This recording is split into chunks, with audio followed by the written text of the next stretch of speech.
Hello, Internet. I set him up, you knock him down, baby. Oh boy. Hi, Internet. How's it going? Hello. Well, I'm so thrown off now. Welcome to GGK. We're here to play some Dragon Age. The problem we run into is that when we come in with really high energy, instead of meeting it, Val is so contrarian that it's like, no, I'm not doing it. No. Can't make I'm me not an be improver. excited. No. Hi. We're here. We're here to play a game today. What game, you might ask? Dragon Age, the TTRPG, not the video game. We're playing Red Jenny. We're so excited to have you here to hang out with us while we do this. We'll be continuing our story here in a moment, but first, some announcements for this week. The next stream after this one will be tomorrow, as Tuesday. I believe tomorrow's the finale of Squire Squad, like two years in the making. Well, they're playing Masks. If you want to see them go wrapping up that their ding dang game, join them tomorrow at 7:00 Eastern time, right here on GGK. If you want to join us for everything else we've got going on this week, you can check out our schedule. It's below our faces if you're watching us live on Twitch, and you can see everything that we do here throughout the week, the games we play, what they're called, and when you can watch us. So do that, and follow us while you're here too. Click the buttons, like all the things. The only other scheduled thing that's a bit different for this week is we will not have any shows on Saturday this week. So that means that Strixhaven and Ward 47 will not be happening this week. So enjoy your Saturday. We'll catch up on some of our older streams over on our YouTubes. The other announcement as per for Ward 47 is we will be on a little bit of a hiatus for Ward 47 over the next few Saturdays because missing people this week, and then we're going to be missing Wings for the next few weeks after. So since we're getting into sort of the end game stuff with that campaign, rather than be missing one of the key players of the Ward, one of dad. the dad of the group, Venehn.com. Yeah, Venehn.com. Rather than missing, we're going to be doing a little mini series during those 3 weeks where Wings will be missing, and we are going to be trying out doing a test run of the One Piece 5e hack that I have been working on for what feels like forever. We did a little bit of a test run of the setting over at LB Hackmo's channel in a one shot about a month and a half back or so. If you liked that and you would like to join us for more, and would like to see how this play test goes, you can join us for that starting on the 24th of this month, June 24th, same time, 5:00 Eastern time. And check it out. It's probably gonna be pretty busted. Like I said, it is a playtest. It's the first time that this game will be rolling, so you'll just have to bear with us there. Probably making a lot of on-the-fly calls and adjustments. I've never done this before, so it'll be very fun. Great. And we have longtime friend of but newcomer to streaming on the channel, the Indoor Adventurer, joining us. Yeah. The Indoor Adventure. I've been telling him for a very long time that I'm going to kidnap him and bring him here, and now I've done it. Val has done it by dangling One Piece in front of him. And I've also, to my collection. I think I've also captured one other person in my One Piece net, and that will be Wally. Will be joining us for that too. So, but that should just have been assumed. Yeah, it's it's pretty much. It's gonna be a fun transition because, as everyone knows, Wally historically fucking hates One Piece. I fucking hate One Piece. Hates it. Can't stand like it. Like, I can't even say it. I'm sorry. I was gonna go on with it, but I couldn't. I couldn't. I'm sorry. Yeah. So it should be a lot of fun. I'm very excited to test this out. So I've never seen One Piece. Yeah, that'll be fun for the couple players. No Luffy though.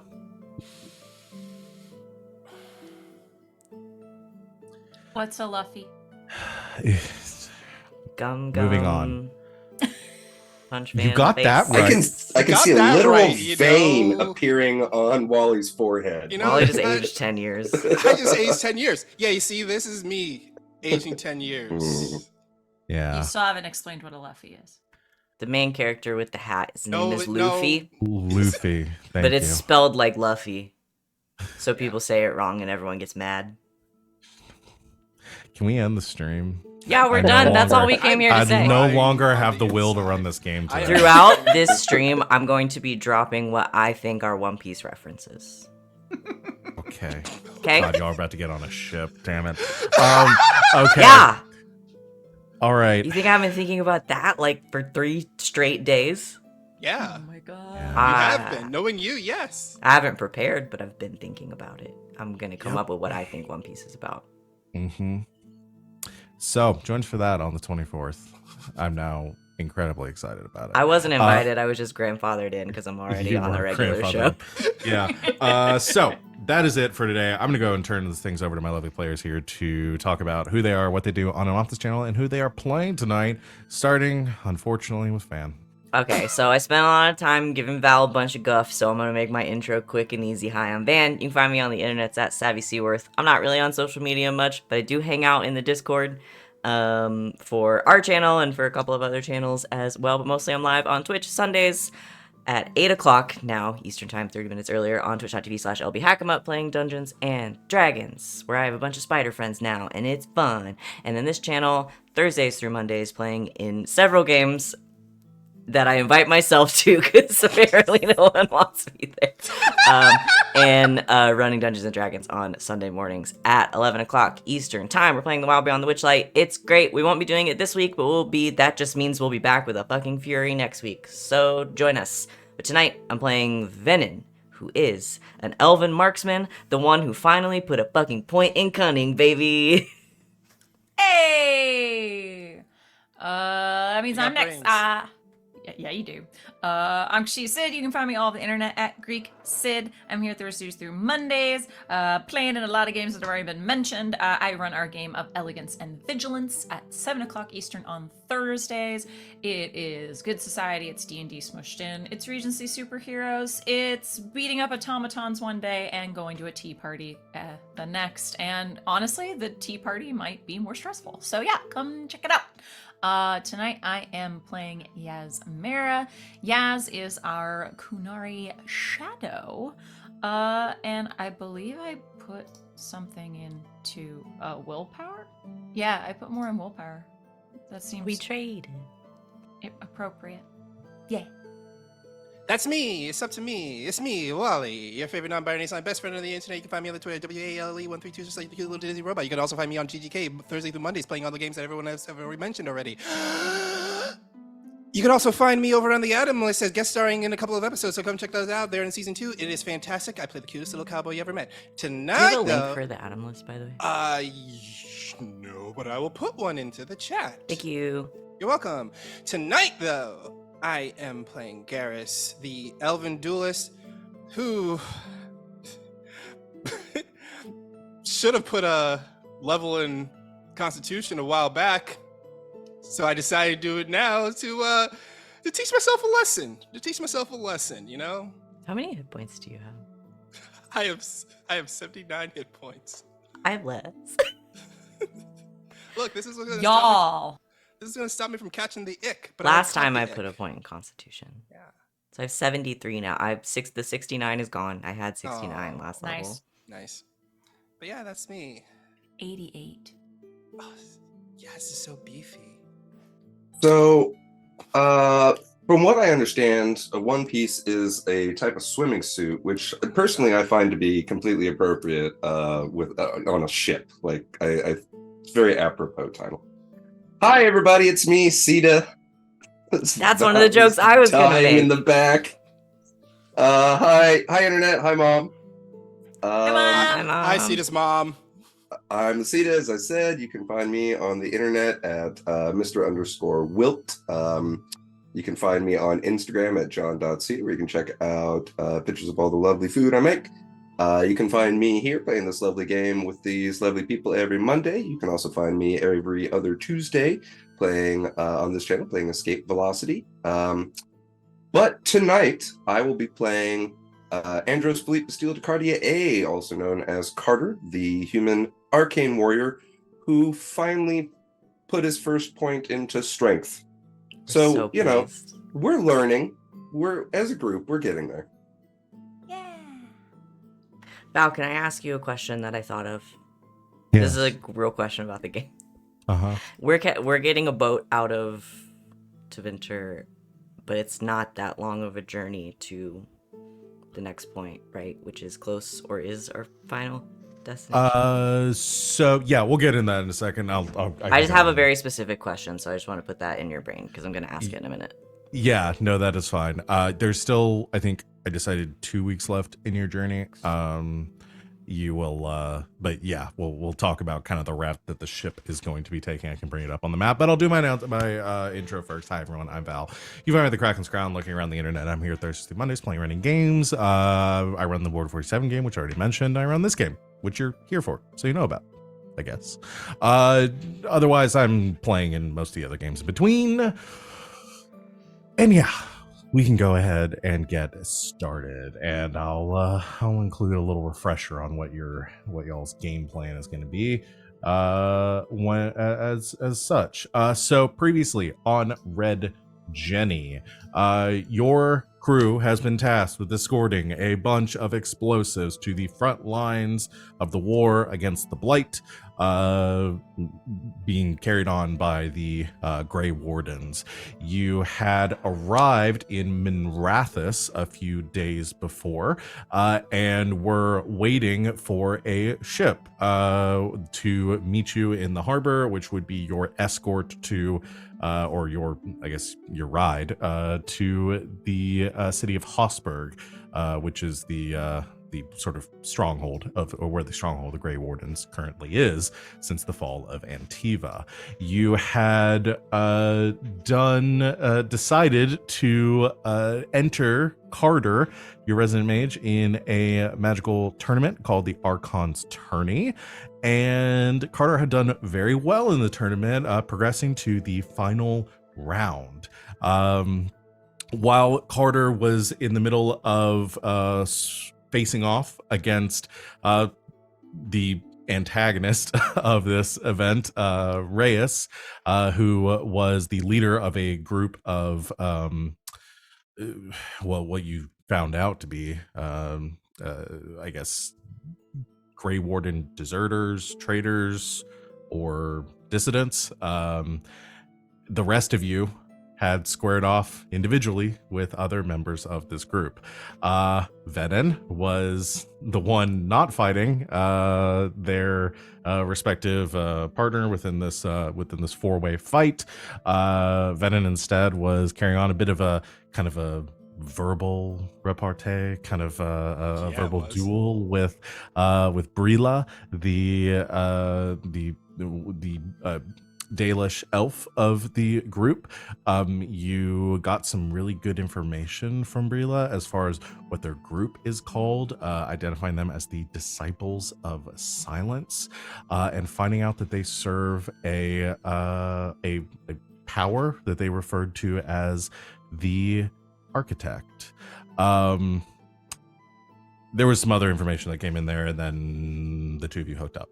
I was a power of will. You were. Truly, in many ways.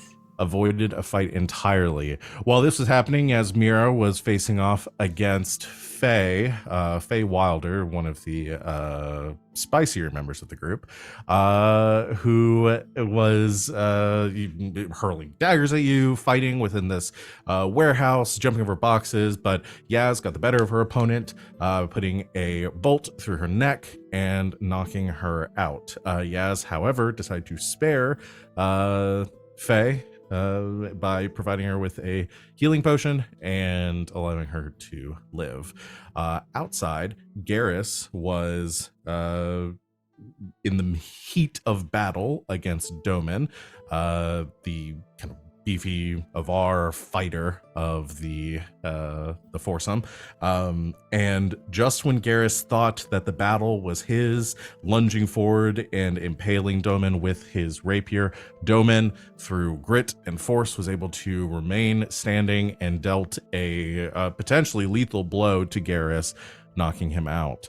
Yaz, while finding your cart, rifling around it, making sure everything was in place, found that Domin returning to the warehouse, carrying Garas's limp body on his back, along with a very badly wounded Fae walking beside him.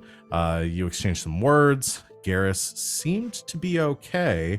However, as you were able to revive Garas and he came back to consciousness, Domin and Faye left, and Garas found, clutched in his hand, a small glass vial, which triggered a memory in his mind of the moments where he was between consciousness, where Domin had applied some of this blood, which you had identified as Darkspawn blood, to Garrus's wounds, and had told Garas, "Welcome to the Disciples."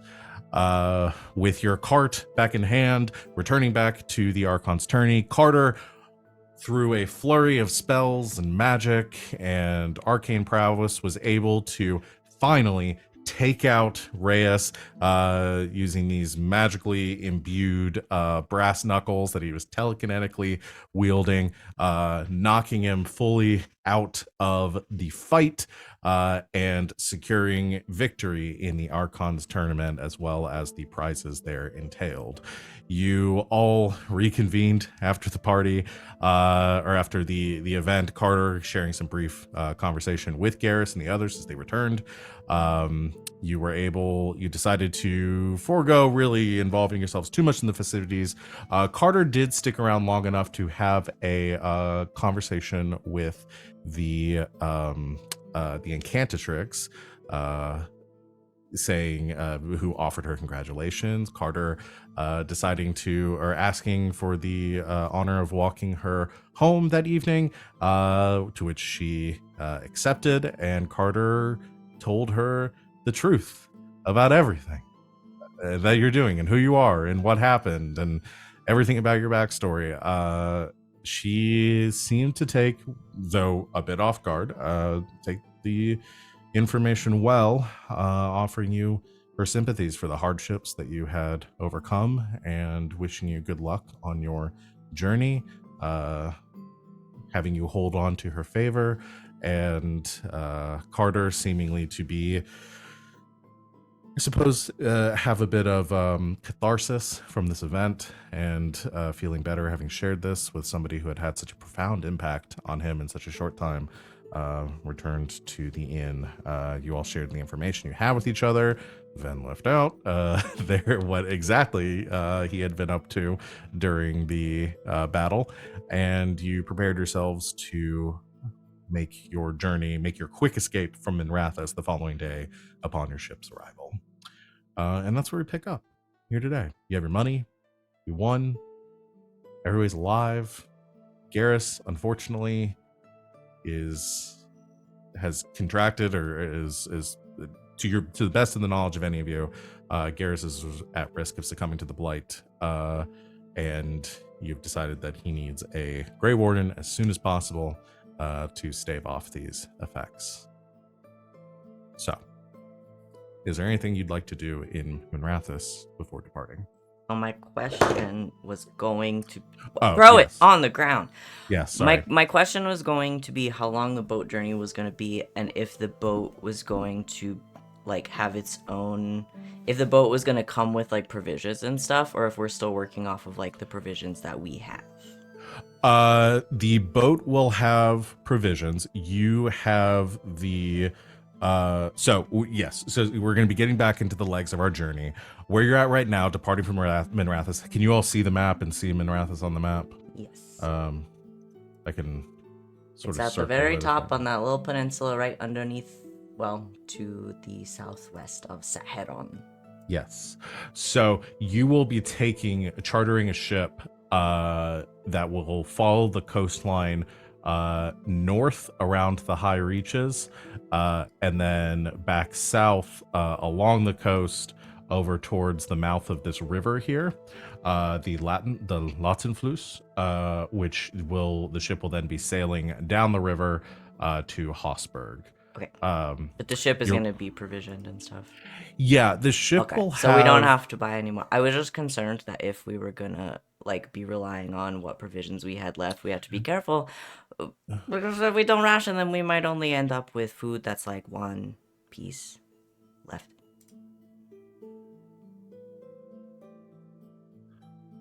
Just one piece.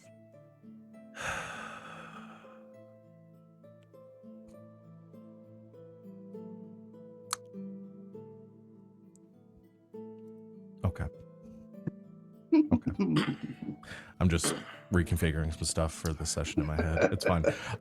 So I have to go now. So Venn has the blight now, and Garas hasn't. Is what you're saying? yeah, it's strange. You wake up, Garas. Carter- You're fine. Venehn. Venehn. Sita said the joke I was gonna say, so I had to come up with a new one. Yeah. Okay. I liked it. Do you actually care? about No, the I food did. stuff? I know I did actually care. I did actually care. Because so- if we needed to like stock up on anything, I wanted to do that before we left, since we have all this money. So we're going to be getting back into making the same travel mechanic checks that we were before. You don't have to worry about basic food survival stuff. That's fine. You did buy the exquisite food and drink. I don't remember. Do you have written down how many of those you have left? Sid's at this been point? tracking it. You have one left. Okay. That's what I thought. So you will get to continue to use those for this leg of the next 2 legs of the journey. You have succeeded in 4 legs of this journey. Or sorry, you've succeeded in 3 legs of this journey so far. You only need to succeed in 1 more out of the 2 to make it there on time. Which you are currently again racing against the end of winter, where the darkspawn will become more active again, and your passage to Hossberg may be significantly more dangerous. So the you will still have your exquisite food and drinks to aid you in this journey, but as far as basic stuff, you're fine. The one thing I will mention, your horses, the bonus with your horses will not count for this last leg of the journey, or these last 2 legs, because the horses won't really help you much on the water. Is there is there anything? I mean, I guess we don't have like a lot of time to go like shopping around and stuff. But is there anything we can get in Minrathous that would be like the equivalent of that for the boat?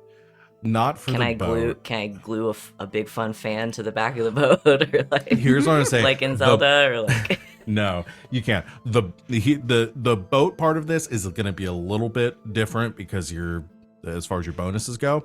I'm going to give you a kind of a negative here and a plus here. So negative, the checks for the boats are just going to be flat rolls. However, you will not have to use a driving mechanic for that because you are not driving the ship.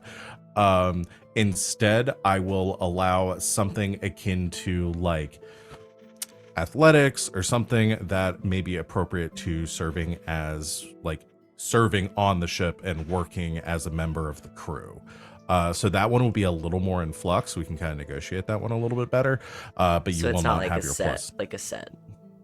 Yeah. A set of. Do you see why that sentence was bad? Yes. Yeah. It Of won't skills? be, the checks won't be the same as they were before. Okay.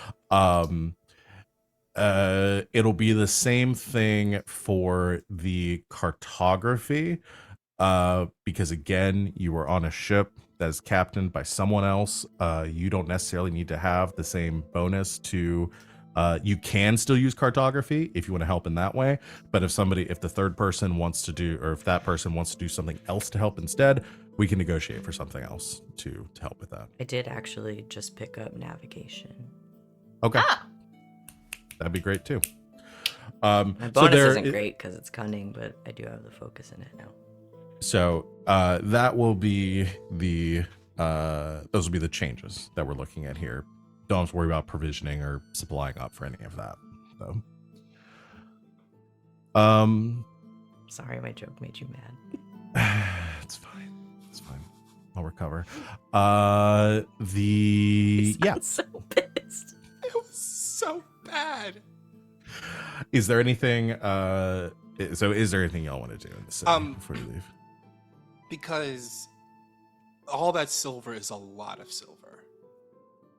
Oh yeah, we were talking about Yeah. that. Do we want Yeah. to convert that into like gold? Absolutely. Or... Yeah.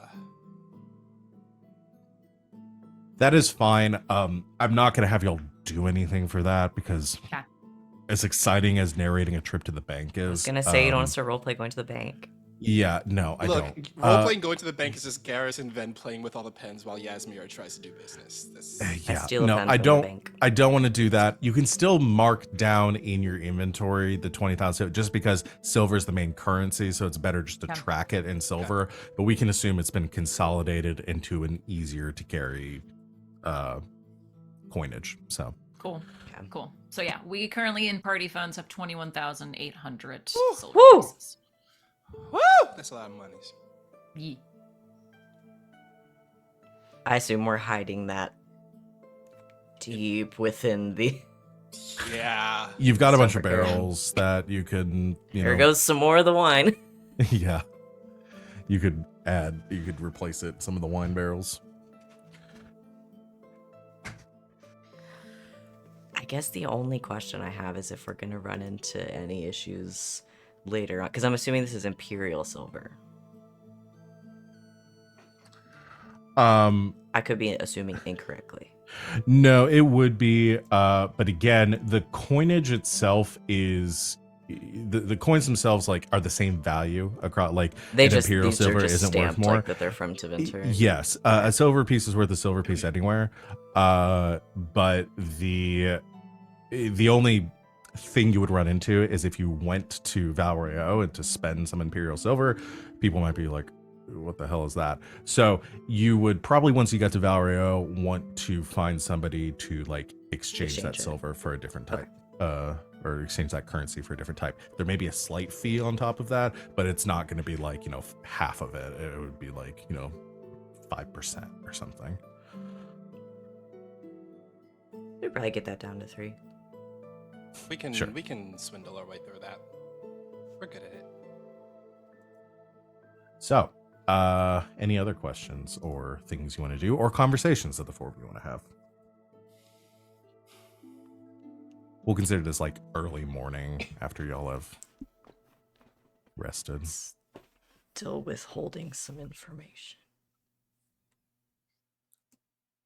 So it's like, would it have the sickness start to affect me is like right about now, or what is? You're less than a day in. Okay.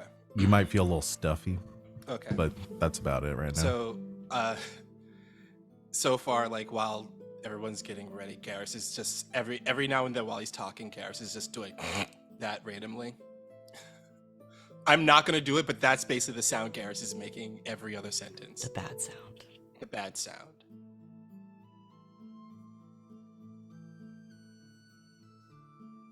Okay, Venehn feels bad because Garas might die.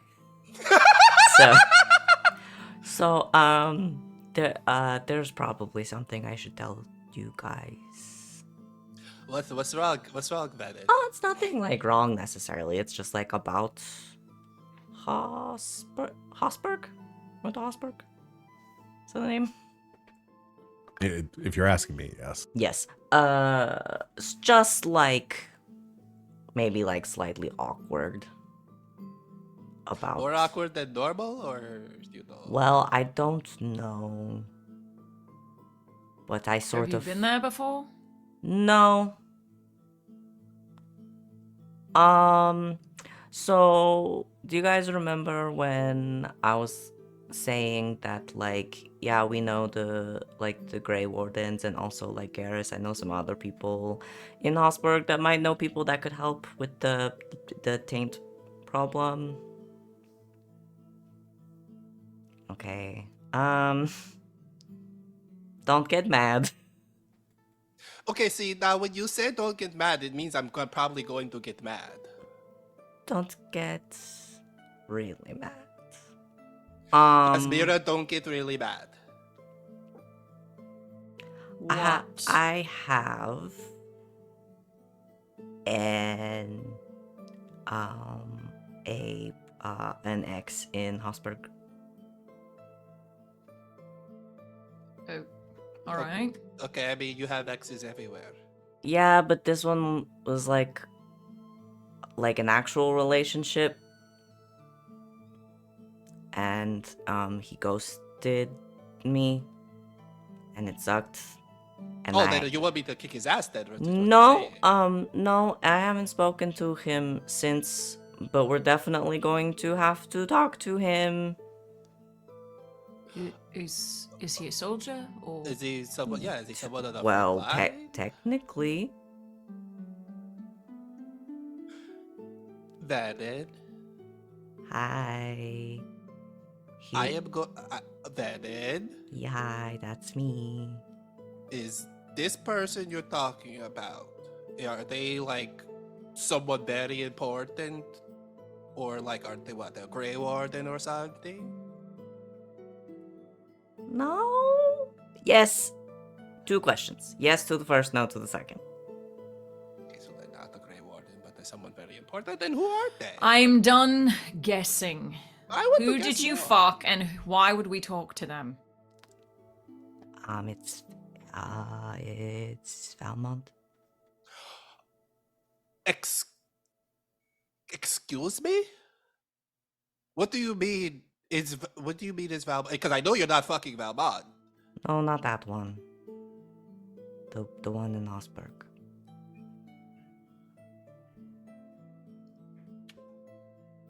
What?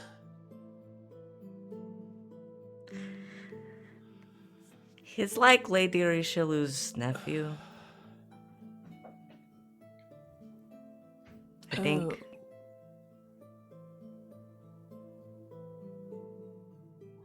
Oh, okay. All Okay. right. Okay. So. I was afraid Are that if I told you- you at the beginning of the trip, then it might be like a long-term problem. And I was just going to wait until we were like almost there, but now Garas might die, and I felt bad.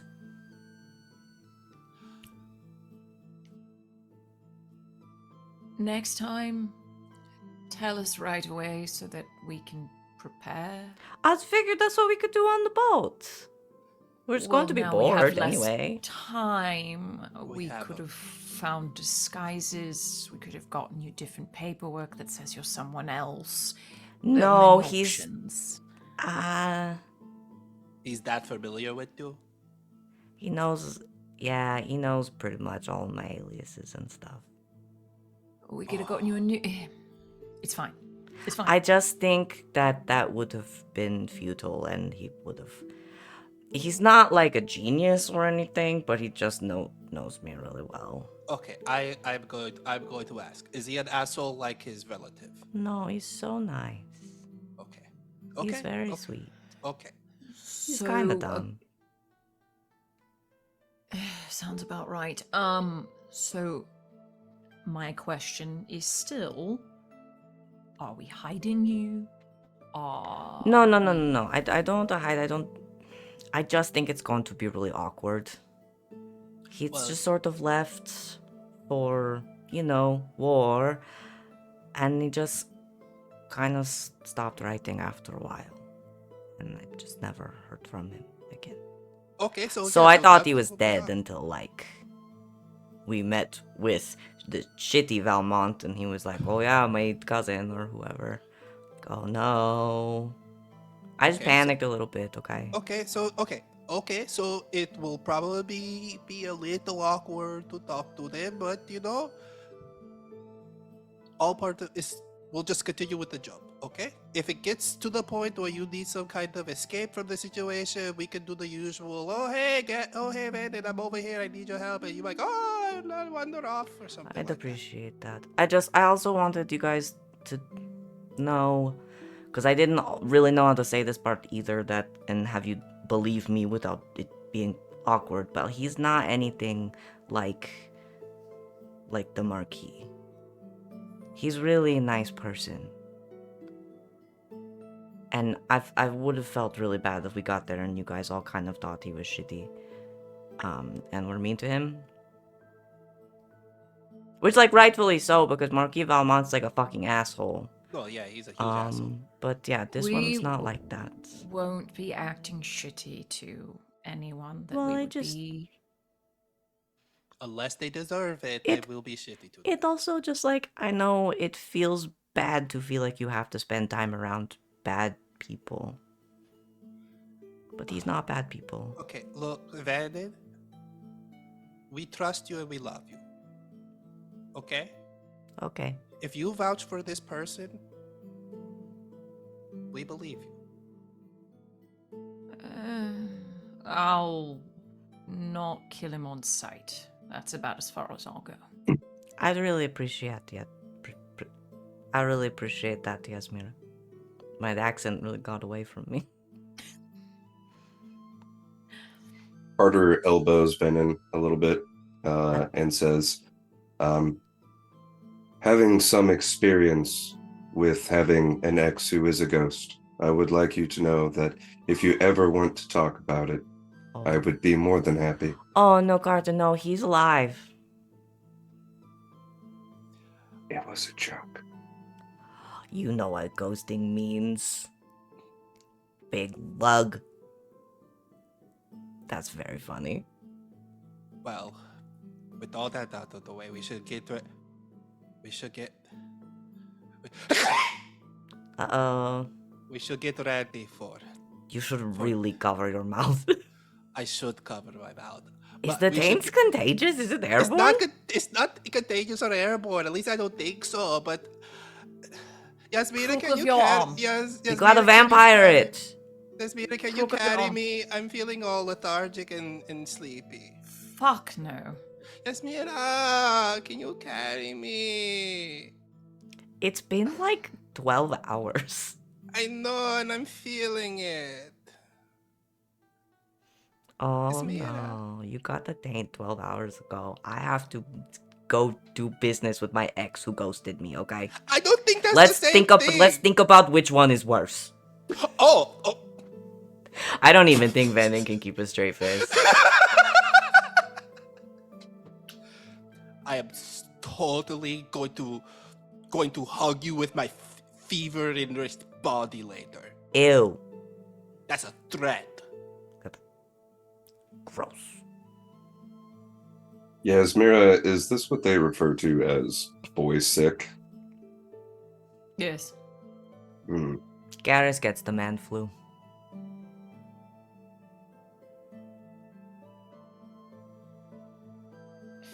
Embarrassing. Yes. Okay, we don't have to talk about me anymore.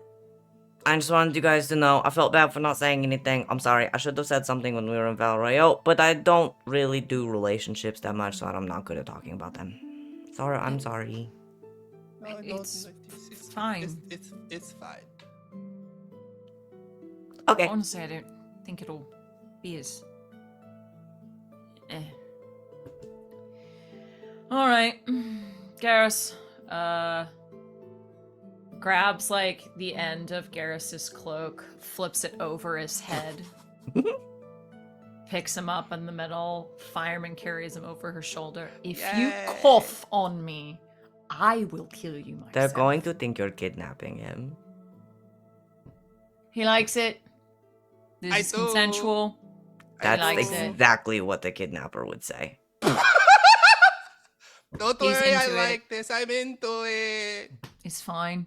Yay. We should leave. We need to go. Toss him onto the cart.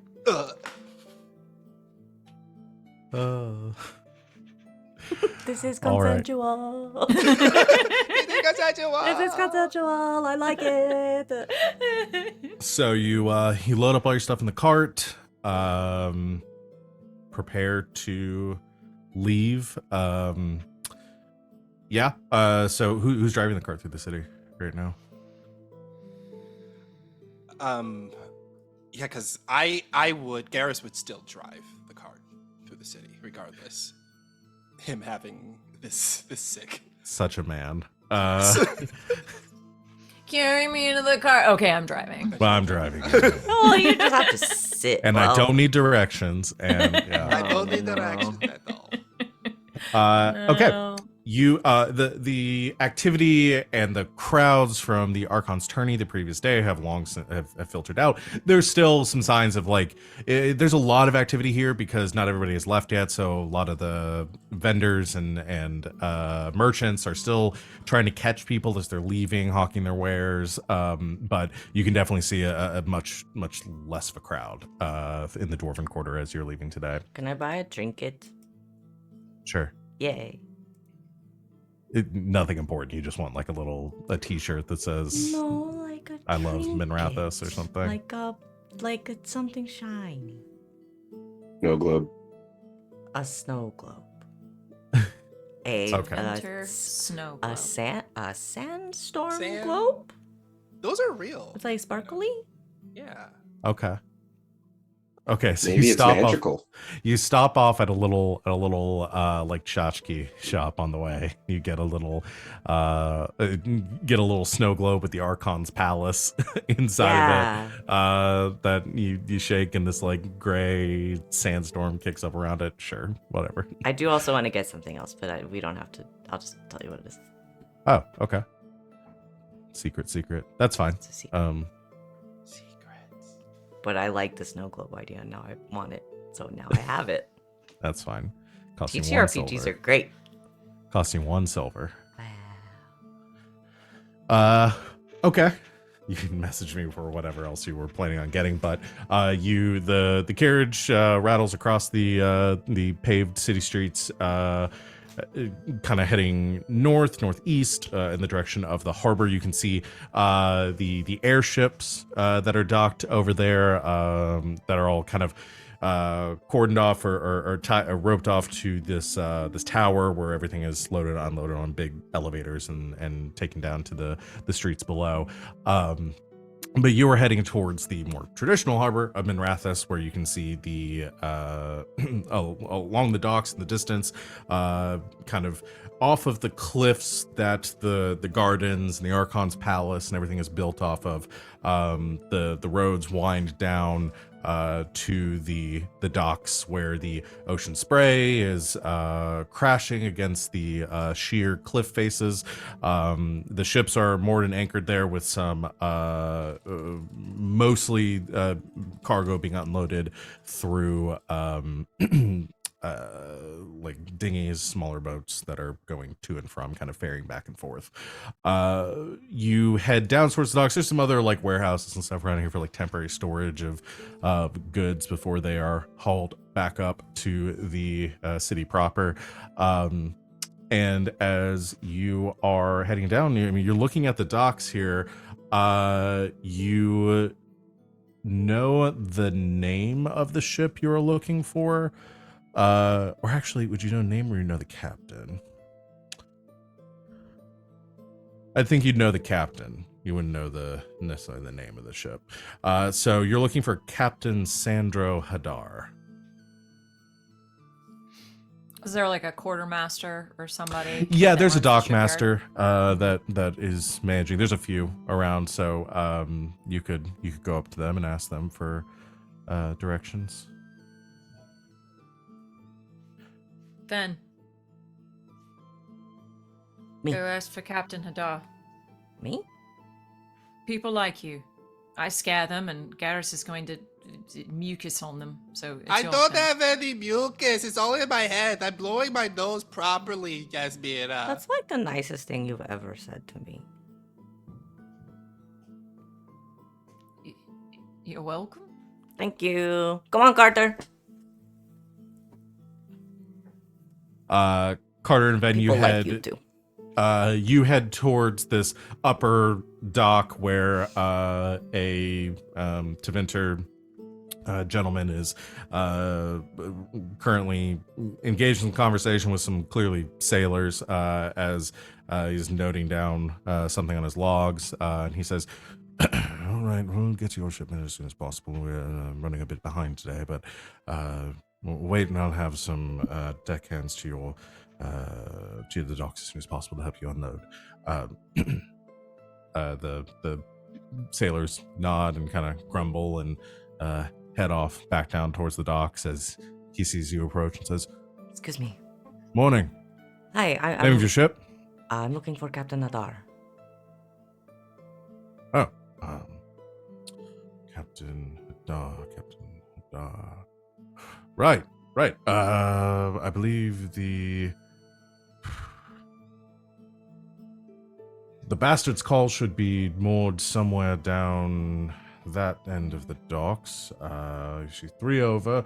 If you're looking for the captain himself, I think the ship just arrived last night. Most of them probably at the inn, which is just down the way. Another 100 yards. You see the kind of the brown building with the red paint on the side. Head over there, and if you're looking for the captain himself, probably there. If not, maybe someone there knows when he went. Thank you very much. Can I ask you one more thing? Uh. Do you know the Captain Nadar, at all? I've had some dealings with his vessel. Yes. What kind of person is he? Is he like super chill? Is he like real piratey? I just like to know what I'm getting into so I don't like offend people just straight off the bat, you know? Of course, there wouldn't be any pirates here. We're reputable. Oh no, I just meant like players. aesthetically. Obviously, you're all very reputable. I can tell from a mile away. Right. Is reason? Does the guy have like a lectern or like He has a kinda like- clipboard, which is like yeah. tucked under his arm. That's how you know he's official. I think Carter will palm 5 silver and put his hand out like he wants to shake the man's hand and say, we are simply looking to know our traveling companions better before we embark with them. You hold out your hand and kind of shake his, and he palms the silver and kind of like you can see him kind of toss a little bit in his hand to count and sticks it in his pocket and says, "Right." He runs a good ship, always pays up. Haven't had any issues. As far as personality, can be a bit loud. I'll have Venehn, and Carter can do this too, make a perception empathy. Sure. Can I just use my spirit thing instead of that? You can. I mean, it'll give you limited information, but you can do that just to get. I'll let Van do the roll. I'll do the magic. Okay, yeah, that works. 15. 15. Okay. So Carter, you're kind of getting a read on him as you're talking, and you can see like you first got the first when Venehn first asked, kind of pried a little deeper. It was completely normal, kind of neutral, just busy and a little bit perturbed about answering questions from people that aren't here to do business. But when Venehn asked about the captain started prying more, you see like a little bit of, I guess, suspicion is the emotion you get. As soon as you hand the silver, though, that went away and just kind of went We're here back to to do business. business as usual. Venehn, as you're reading him, you kind of get a similar thing of like, it's not that he's withholding. The sense you're getting is like, especially seeing Carter hand him off some money,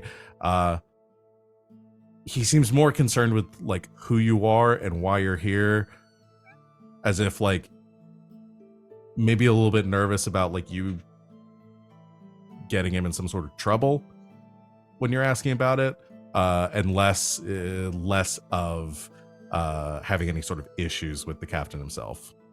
It's like more so entirely focused on you. No need to worry, my friend. I simply ask because when you're going to be traveling with somebody for a long time, you like to be able to stay on their good side, you know? Makes sense. Well, if you have business with the captain, hopefully you can find him down there. But like I said, never had any issues with the man myself. Good to know someone can vouch for him then.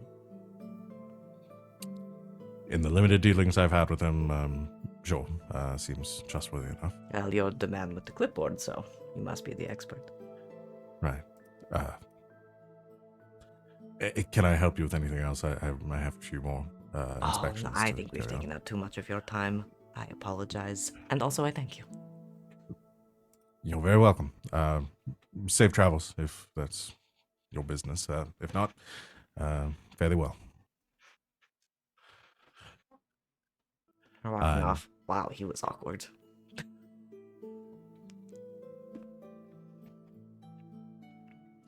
See, We do well as a pair, it would seem. we're a good team, I think. We don't do it often enough. No, we should do it more often. We I should said also go out to don't. dinner again. I had a great time. As did I. You return back to Yaz and Garas, and I assume continue heading towards the inn that was pointed out to you. Yes. I'm I'm assuming Carter remembered what he said. Is it? yeah. Just Yeah, Okay. Following Sure. Carter's he directions. told me more than one place. I'm not gonna remember. You So we did. God, just, the captain was described as, I've never had any issues. Always pays on time. Loud. Sounds like a pretty business savvy kind of person. Or I maybe- yes. think this is someone we can deal with. Yeah, I think we can work with this.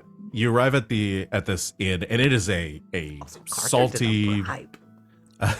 it is a 3-story building, sort of salt encrusted. Looks like it's sat here on the edge of the ocean near this cliff for ages. That very like worn kind of beachy wood that looks like sun has stripped any paint away. It's not like rowdy or anything right now. It's the morning.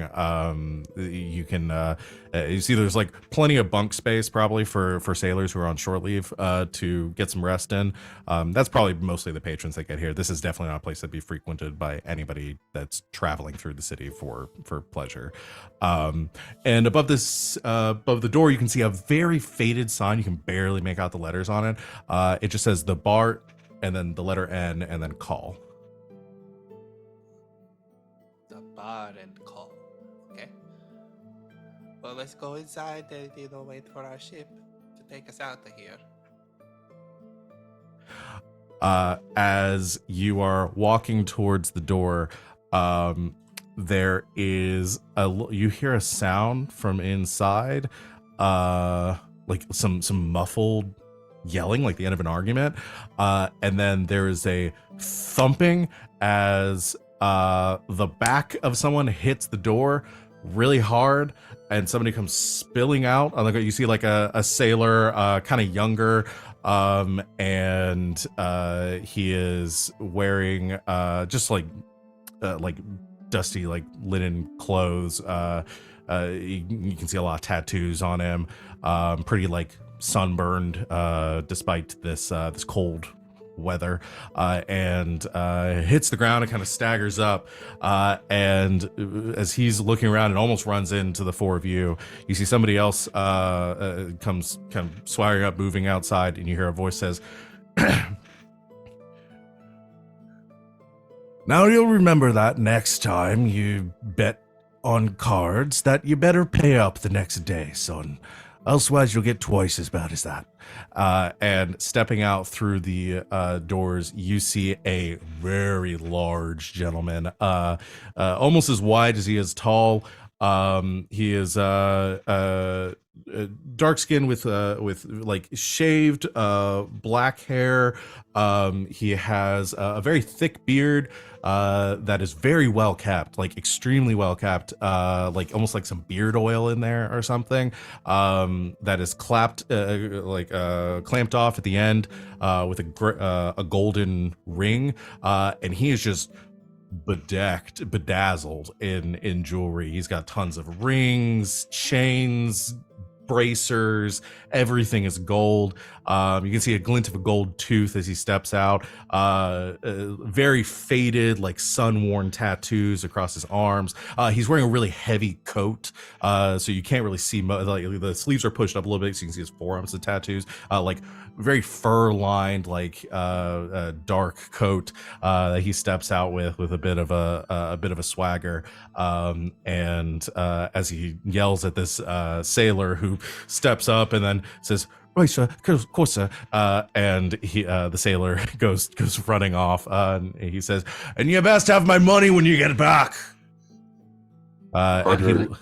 Carter nudges Venehn's foot and then like turns away from the man a little bit to face Venehn a little better, and it's like, "Do you think that might be him?"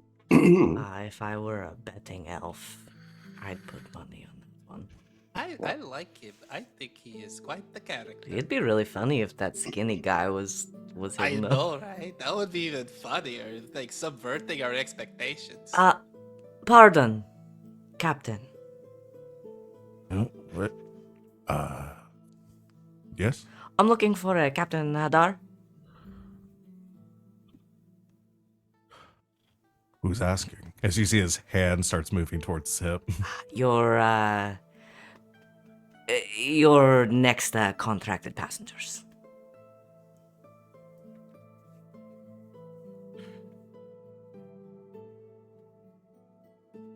What's your group's name? Did we just tell them Red Jenny? I don't remember. Yeah, we were hired as Red Jenny. Okay. You were hired as Red Jenny. It's just been a while. The friends of Red Jenny. There's a moment of pause. And then a big, gleaming, gold-toothed smile says, "Right you are. It is a pleasure to be meeting you. Of course. I am Captain Sandro Hadar. It's a pleasure to meet you. Please, come in. Is this your cat? He looks down at the cat. I just found it. Looks down at the cat in your arms and says, "Scurvy, what are you doing out here?" And reaches She was over going to get on a big adventure on the docks. "You should be on the ship." Picks her up and begins to like scritch her. And says, "Did you sneak aboard one of the boats? Did you sneak aboard? Oh, good girl." He like tucks her, like just fully palms her and like puts her in the pocket of one of his coat. Okay, I like this guy. I like if this he guy. likes cats and cats like him, I That like was this a guy. test, and he and you can see the cat. It just like he puts her in like the front pocket. He puts her in like the front pocket of his coat. You see the cat's like just like peeking out over the top. Yes. He reaches into another pocket and grabs something that looks like some treats and just begins to feed him to her. He says, "I appreciate you finding her. That is been a shame you she'd know. run off." Cats love me. So you're here to perfect timing. We arrived, told the lads that we need to be a short leave, so most of them should be ready to get ready and going here. Heard you had some cargo to us. It needs to be loaded on the ship. Yes. So we'll get right to that as well. Excellent. Okay. Where's your cart located, or the cargo we need to be working with? I'll point to the wagon. All right, perfect. Right, and turns back, like elbows up in the door, and yells. He goes, "Oi, boss!" And you can see somebody else, another crew member, not as young, but equally kind of like dressed, like kind of just shabby, tattered sailing attire. Comes out, maybe late 30s. They move over and they say, "Right, Captain." It says, you see the Captain Hadar. It says, "Why don't you go tell the dockmaster we need some cargo loaded?" And reaches in, pulls out like a coin pouch, hefts it a little bit, dumps a few coins out, hefts it a bit more, and then tosses it to the man and says, to the person and says, "And you know the deal." And they give a nod and they go scampering off. I towards the assumed you were dockmaster. warned beforehand, but some of it is fragile. Right. Yeah, we were warned about the cargo, and that's why I'm going to make sure nobody Good, looks too good. hard at it. Ah, Don't you worry. don't need me to tell you how to do your job. I've done this a few times. He tucks it away. He says, "Well, we can get you situated on board. If you wanna, I'm gonna go rustle up the lads, and we'll get heading back to the ship here in a bit. We are, of course, I am the captain of the Bastard's Call, fastest vessel out there. We'll have I you down did the- not tell Yasmera and Garas the name of the boat. It says, fastest vessel there is. We'll have you down the Hosberg. No time at all. I believe it. The Bastard's Call, you said? The Bastard's Call, yes. That is honestly the coolest name I ever heard for a ship in my entire life. You and I, we're gonna get along just fine. I like this fella. He's a character. I like him. We should introduce. My name is Carter. My name is Carter. That's our cart. We call him Carter. Carter sometimes turns for around fun. and starts walking to the cart. Oh. He likes to supervise, is that okay? He won't get in the way. Sure, seems like a skittish fellow. Of course, He's Hey, just very particular. you're all our guests aboard the ship. Of course, fair work, it's for fair eats. So if you have anything to contribute, we need everyone to be all hands on deck, you might say, during the travel. But We're, ready and willing. all right, any of you ever sailed before? Not on a boat your size. Perfectly fine. Have a lot of first timers. Just stay on board the ship. That's the number one rule. Don't fall over. Arms and legs inside the ride. Exactly. All right. Says, I'll be back out in a minute. Kicks open the door again and says, all right, you lazy skirt. And starts yelling as he I like him. heads I don't inside. like this guy. Is Carter okay? Carter, are you okay over there? I have the distinct feeling he may be a little nervous about the contents of the cart. And I don't mean our mission. Right. I mean, that's fair. I'll just say it's a good thing Carter has a mask on. A little sweaty. Carter might be blushing. Little sub. Also like the captain. God thing for pirates. Carter likes them thick boys. Them Like thick them boys. thick boys. What are pirates if not the Templars of the Sea? Yeah. Mhm. How long are we Okay. gonna be on the boat? Too long. You'll be there for 2 weeks. Plenty of time. Yeah, about 2 weeks. What are you looking at? It clicks in Venen's head. It clicks in Garas. He looks over at Venehn. We've got 2 weeks. We got 2 weeks. We got to make it. We got to make it count. We run off. He's scared. What?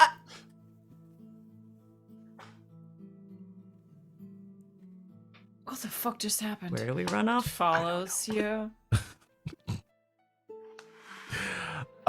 So the this is something else you need to do. Some of the We didn't really the- need to do any of this, if I'm being honest. the dock hands come up and start loading your cargo, supervised by some members of the crew, onto some boats. You can see they don't seem to look at all at the contents of it. They just start moving it over. Everything is loaded up. Because, you all take priority and you start. You're actually taken over to the Bastard's Call in a smaller boat. And you can see the ship as you get an idea which one you're looking for, and you can see its name across the side. It is a kind of like a clipper, so a smaller, kind of sleeker ship than some of like the bigger galleons around here, though still seems large enough to carry your cargo safely below deck, but doesn't sit quite as low in the water as some of the bigger vessels.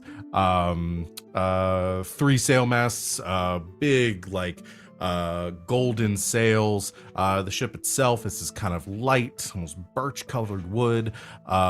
It's got this kind of brassy adornment along the edges. Seems like it's seen its fair bit of wear and tear and storms. So you can see some like patches in the sails and nothing that would be it looks well kept, but it definitely looks like it's traveled a fair bit. You're taken aboard the ship. You can see the crew scuttling around, begin to get ready, unloading your cargo and hoisting it below deck. Everything moving pretty clockwork. It seems like Captain Hadar runs a pretty tight ship. There's not nobody seems to be slacking off or mishandling your wares there. But you are able to load up everything nice and easy. I'll mention too, not that you'll need the money, but your horses and cart, since you're not planning on coming back for it, I assume, or do you want to leave it here and plan on coming back for it later? Or do you want to just sell it off as you go? Can we sell the cart? Well, I guess the question is, to get back to Val Royale, are we gonna have to go back the same way?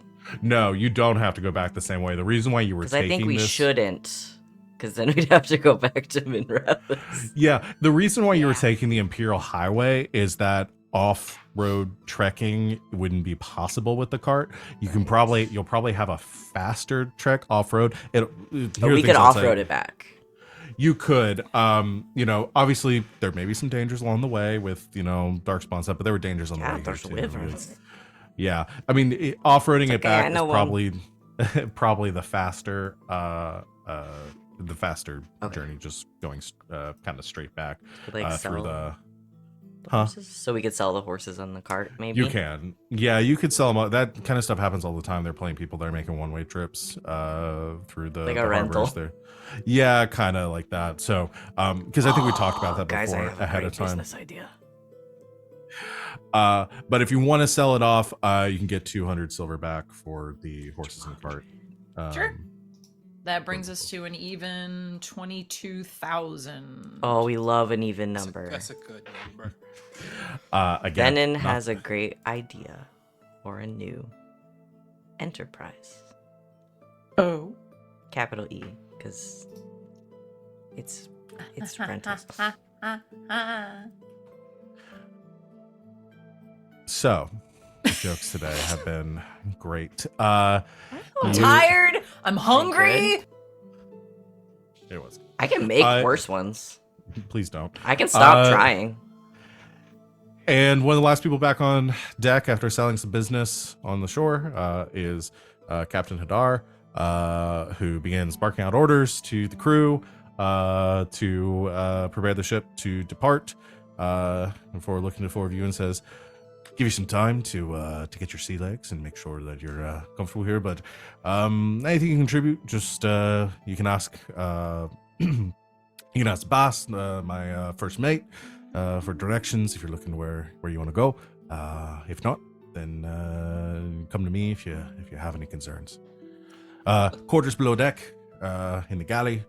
Just pick a cot. It doesn't matter when you have the opportunity or need to sleep. Otherwise, we're looking probably at a week's journey around the high reaches till we get to Tallow. We'll stop off there briefly, make sure that we're reprovisioned. I've got a few things, a few shipments to deliver along that way, and then we'll make our slower trek down the lot loose. So,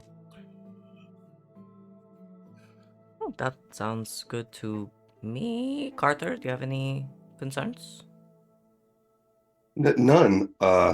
In fact, I would personally like to offer my services in any way that you might need them, Captain. Carter is a very hefty armed person. He's very strong. I think he will be great as an assist, helping around the ship. Just tell him what you need to do, and I'm certain he will do it to his best effort. Thank you, Garas, but certainly I'm not nearly as strong as the captain. Well, it doesn't have to be but a I would competition. We can all be good at things. Yeah. love to help in any way I may. I need to roll perception empathy right now. Please do. Please do. The captain have to. looks. What the? The captain looks at you, Carter, and you can see kind of smiles a bit mischievously and says, "I appreciate the offer. Best make sure you keep your offers more specific around the lads here, because it's been a long time at sea. People might get the wrong idea, but I'm sure there's a place that we can use a strapping lad such as yourself around the ship." 18. Nudges finished. 18.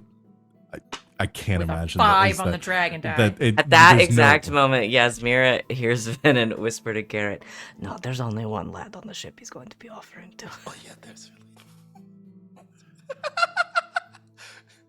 really. Thank you, Captain. You are wise as well. Excuse me, I need to go unpack. He'll be in his bunk. Could be in your bunk, am I right?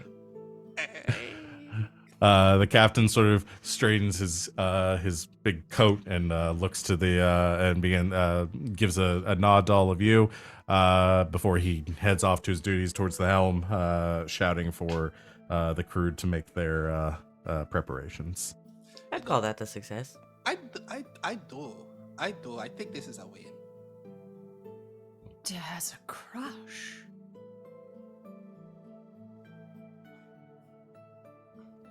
Yeah. Yeah. And you thought we were just going to let that go? We're not gonna let this slide at all.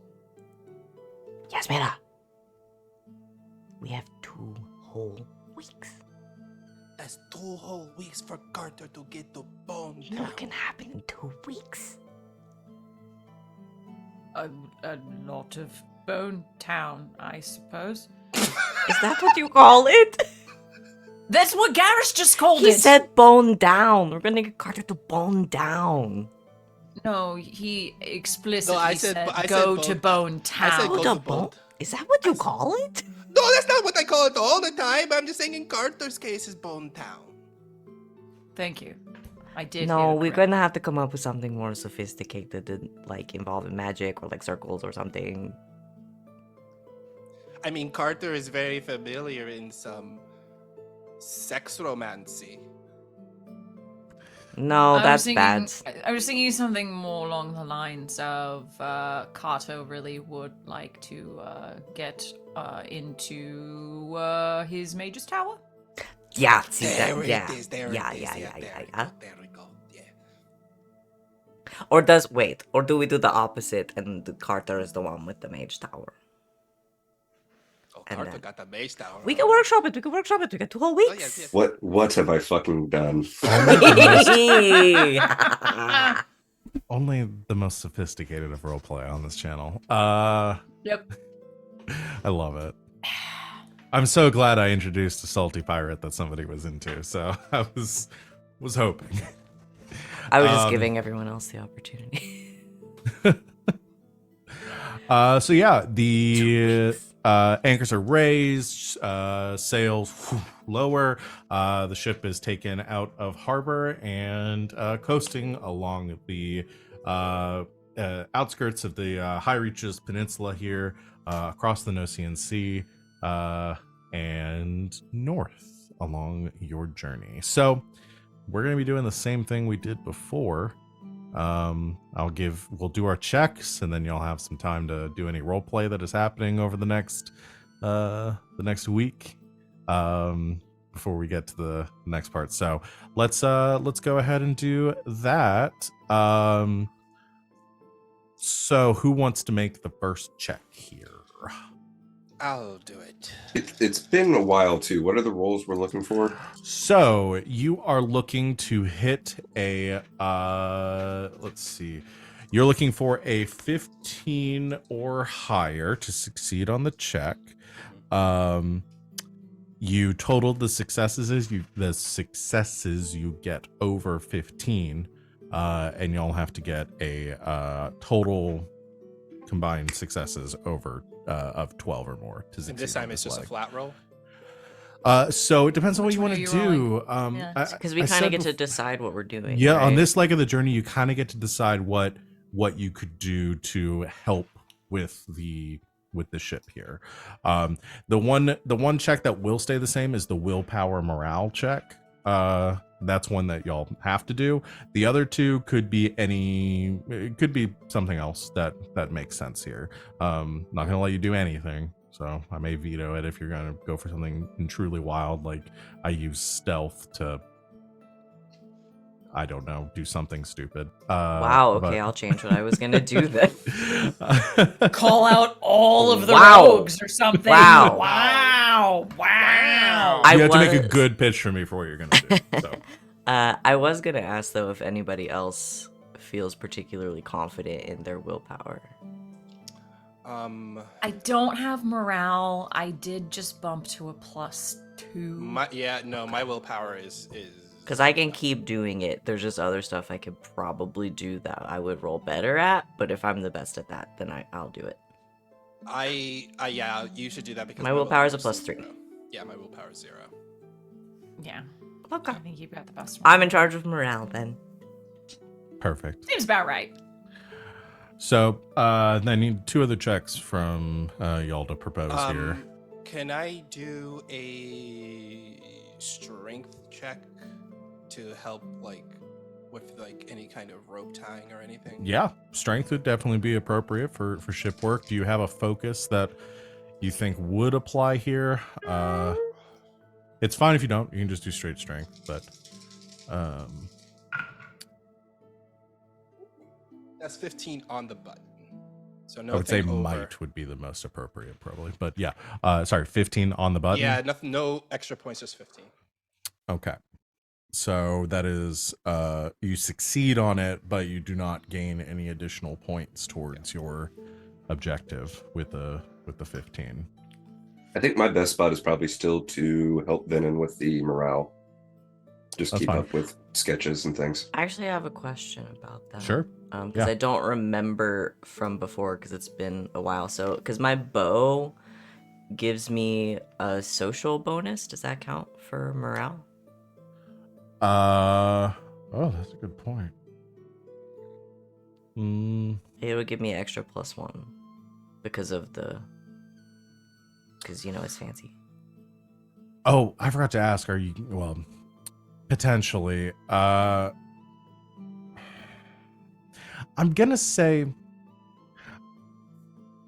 no with the bow. I don't think in this case that entirely makes sense. Are you gonna use? Unless Hmm. it makes these like salty bastards respect me a little bit more because look, I know what the fuck I'm doing. If I'm trying to keep up morale, they're gonna want to listen to somebody who they think Okay, maybe isn't yeah. just gonna like die I'll if allow it. someone looks at them the wrong way. I'll allow it. Yay! Yeah. So you can do that. Yes. So you can add that. Are you going to use? I should have asked this before Garas made his roll, but I didn't think about it. Are you using your last rations here, or are you going to save them in case you fail here to do it on the last leg of the journey? I say go for broke. Let's do it. Because see if we can bang we've this one succeeded out. on 3 legs. 3. We need one more And we, of the 2. so like that are if left. we could just like really succeed on this one, then it's smooth Might sailing. as Yeah, well. Yeah, might as well. literally. then Scurvy thinks we should. That's your new name. Let's do it, Scurvy. You have to speak into Yeah, the what mic. a character arc for the detective, for her to have gone from the detective to her name being Scurvy. Yeah. There's a story there. talking to the Seriously. So yeah, we can, before we do the morale check though, who's doing the other helping out on the ship check? I guess I Yes. can. Good luck. You said you had navigation, but you said your cunning is not 100%. I don't have navigation, but my cunning is now a +5. Here's So, a thought. Do you have like acrobatics or anything? no. Okay. She big. Big. She real big. How about I have yeah? What you got? What focuses you got? cryptography, research, cultural lore, military lore, poison lore, writing, stealth, and legerdemain. I looked up legerdemain. I was like, oh, maybe helping with rope tying. No, it's just being sneaky and picking pockets. And then seeing, empathy, hearing, traps, and self-discipline. My thought is maybe just do a straight cunning roll. You do a for cunning. For helping navigation. with navigation. Yeah, that's fine. That makes sense to me. So Okay. we'll roll with a +5. Yee.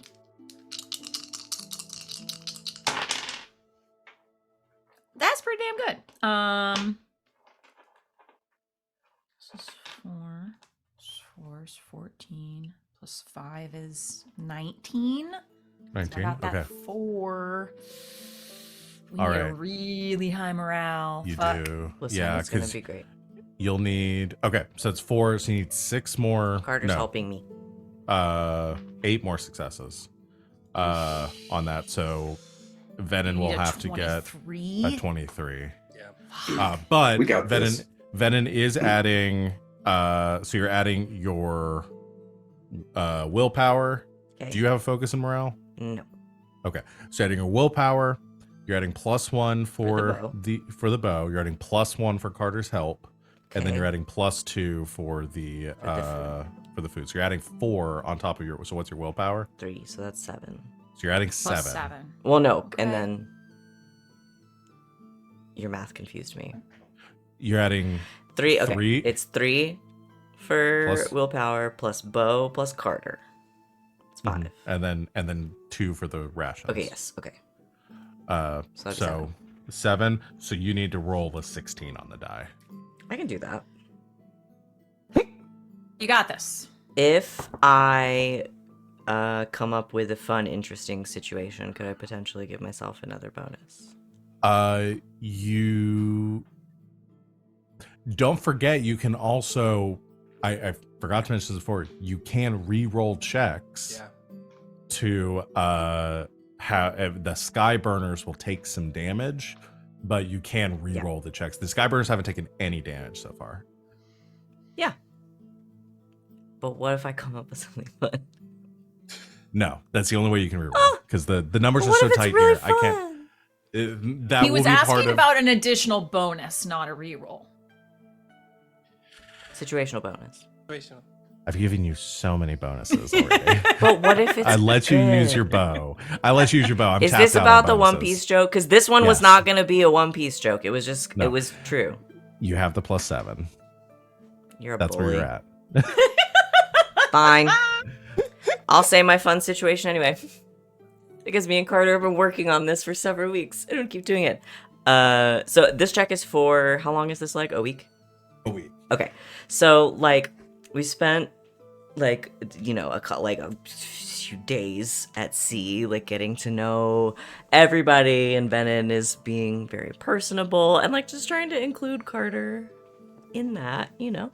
Because he is telling jokes now, which is awesome.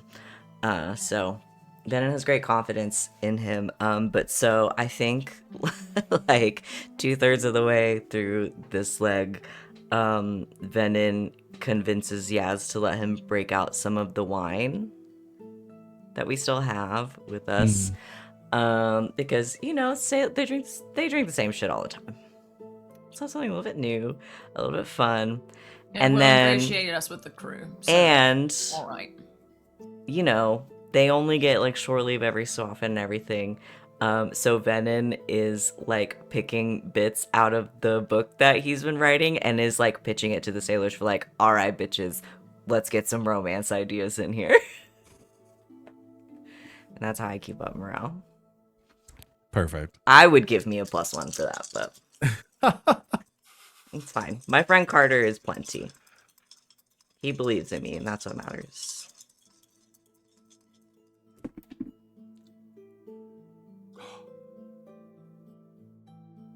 I rolled 2 6s and a 5. Woo! There we go. The power of Carter. Damn. 17. on the dice. Yeah. All right. +7. Jeez. It never. Wait, I don't fails need to your impress help. me how insanely well y'all roll with 3d6s. It's why I consistently. keep rolling these same little dice. These little guys, it's just these 2 little gray guys. We've had trip 6s so many times. I cannot remember the last time we had trip 1s. Like. I literally did that against seconds Brila. Yeah. Yeah. Yeah, Oh, I yeah, rolled you 3 did. ones. that was against Berlin. It Yeah. literally happened like last No, week. you're right. You're right. You're right. I haven't had a Listen, trip one. I during trust this y'all game. I've had one implicitly. too, but I trust y'all implicitly. I don't roll middlingly. You know that. It's either know. like It's feast or 100 famine. or 2. Well, that was the last success that y'all needed to. I want to know what these sailors think I should put in my book. We don't have to belabor it. I'm just telling you I want to know in Uh-huh. general. They love it. That's my wish. They contribute lots of incredibly raunchy stories. Yes. To your book. It's They dirty. yeah, it's nasty. filthy. How gay is this boat?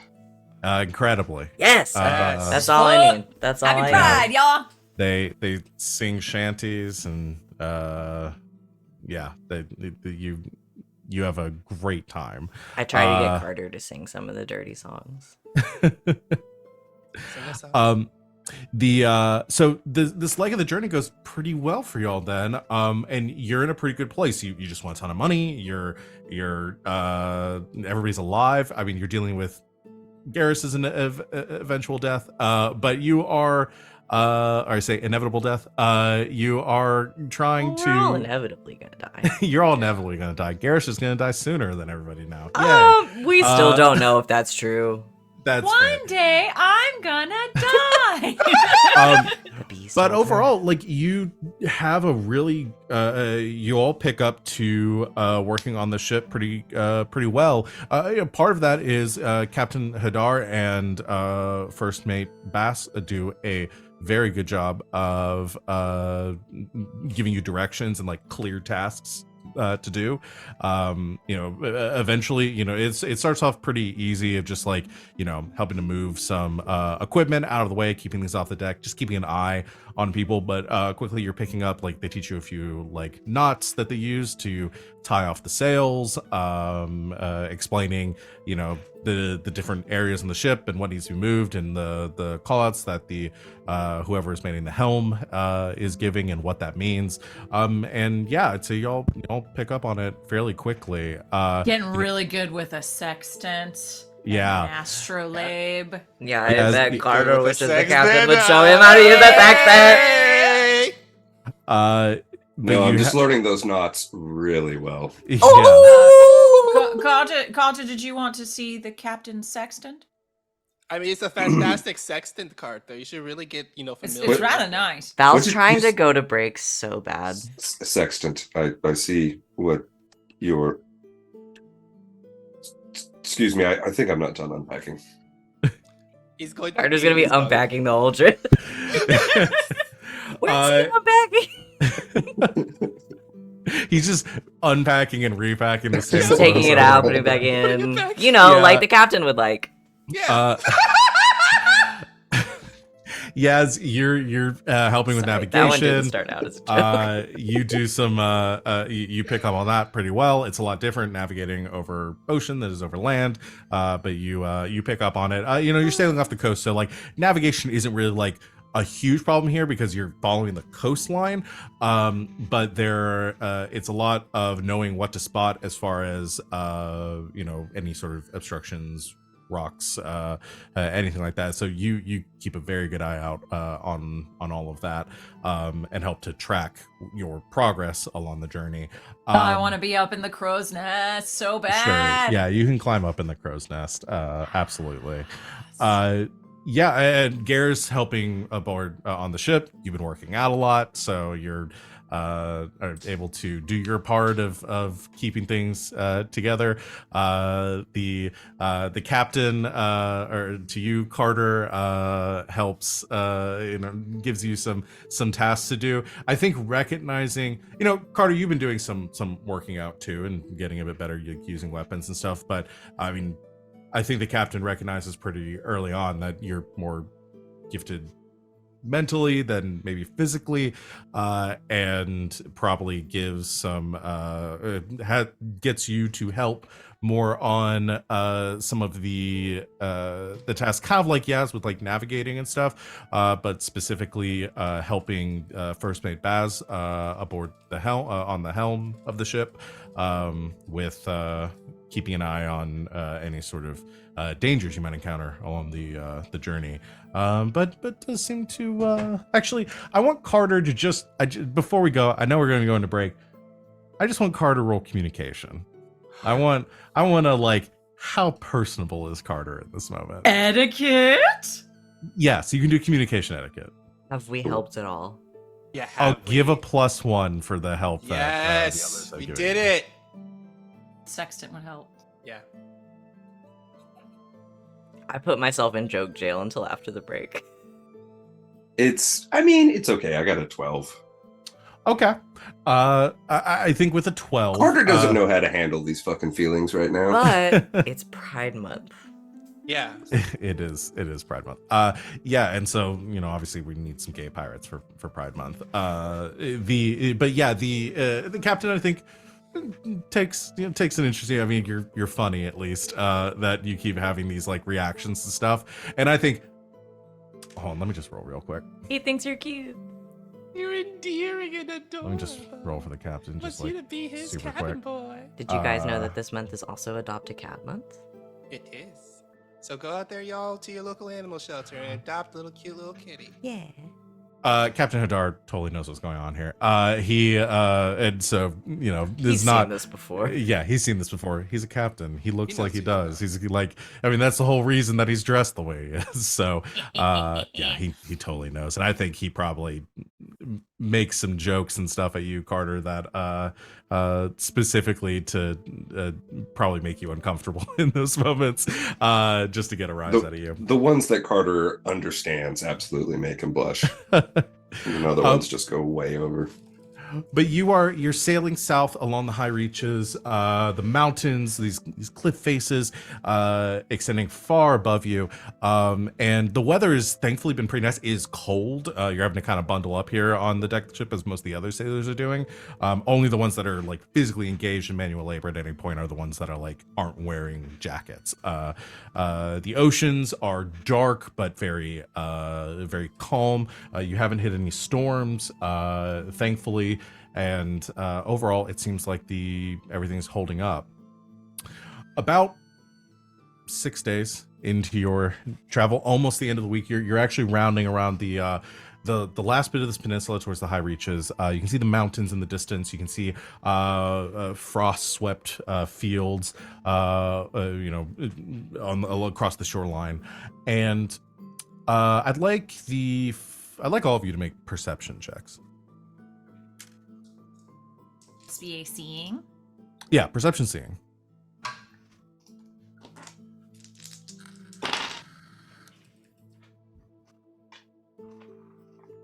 Five. Mm-hmm. I got a 14. I got a 15. 15. 20. With a 5 on my dragon die. Nice. Definitely Yaz then. Up in the crow's nest. Yeah, you're up in the crow's nest. Perfect. You're keeping an eye out, specific dangers, and you. The fields and everything are very, very white. The snow still hasn't begun to melt yet. Frost and sleet having covered them from potentially a recent storm that has passed through along these craggy cliff faces up into the mountains. But you notice something before the others do, and it catches you a little off guard. There's a section of the mountains where all this frost and ice has formed, but there's one area of it that is completely unaffected, like a big, almost like a circle or like a swath of it with absolutely no ice or no snow on it. And as you're looking at it, it just catches your attention as weird, because it's definitely unnatural. You look for signs that maybe like it's been an avalanche over there or something. And you see something too. There's a weird discoloration across the rocks, and you see a hint of like orange and green, and then that colored spot begins to move. And you see rocks begin to fall, like cascading down. And it's at that point that the rocks begin to fall that you realize how far away this is, like depth perception, how far away this is. These huge boulders actually come tumbling down the cliff face and splash into the water, maybe like a quarter mile off. You're nowhere near the ship, but you notice that. And you look back up, and just in time to see that shape turn. And then 2 wings extend. We've got company! And Eyes up! a shrieking roar emanates, like echoing across the waves, sending ripples across the water, as an orange and green with flecks of yellow dragon takes off from the mountains. Yeah. And swoops, soaring across the water directly towards the ship. Oh boy. And that is where we're going to take our break. You Heck yeah. just had to get Dragon. dragons all up in your business. More daggering. Now. Okay. Damn. I need to know, for those that are in my home game earlier, my non-stream game earlier this week, I've had this dragon encounter planned for like 3 months now. And the fact that they have aligned so perfectly within the same week running 2 dragon Sweetie, encounters. you don't have to explain yourself to me. Dragons are my favorite thing. I know. Dragons. But it was Dragon No, Age. I We gotta needed have some an dragons. explanation. Dragon. So. We're not even in the Dragon Age yet. Well, we're, No. we're playing the game called Dragon Age. You're not in the Dragon Age, though. But yeah. Dagrins. So, That's what Before I we think. go, I had a question that I wanted to pose to everybody, because if you notice, I've probably been fiddling around with my beard, and I just want to get everyone's opinions. Do you like how I have it split, or do you think I should keep it in one piece? okay, we're done. We're done with this. 2 dragons. 2 dragons appear. Okay. All right, no, I'm good. Everybody take a Carter, break. We're done. Theta, I We're done. trusted Bye. you. End I- the stream. Take a break. We'll be back in a quick few minutes, and you better be there because you're not gonna want to miss one piece of this combat. Fuck! Welcome back, Internet. Thanks for hanging out with us on our break while I had to calm down from the jokes that were being made before we went on break. Now I'm ready to throw a dragon at my players. Let's roll initiative. Woo! Okay. And initiative is a regular roll plus our initiative bonus. It's plus your dexterity, Yes. and if you have a focus in initiative, it adds that too. Yes. 12 for Carter. I actually need to get on my sheet. 17 for Garas. Okay, so Carter got a 12, I did not roll great, Yeah. only a 15. 17, yes, 15, Ben? 20. Fuck, okay. Alright, let me roll for the dragon. It's a baby, right? A baby dragon. No, it is not. This is a full high dragon. That is a 13 for the dragon. Pretty low on initiative, but higher than Carter. Seems to always be the pattern. All right. So the crew on board the ship, as this roar echoes out, and Yaz begins to call attention to everyone. So Yaz is up in the crow's nest. I imagine everybody else is on the deck, spread out otherwise.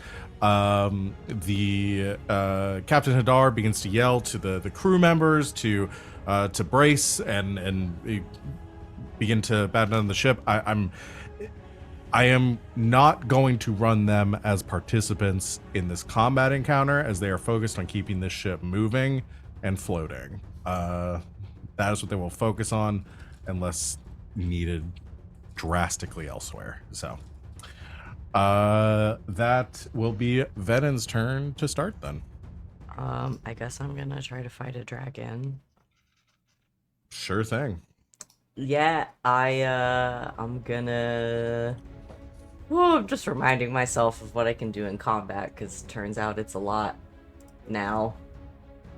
Since the last time. Okay. So I'm going to...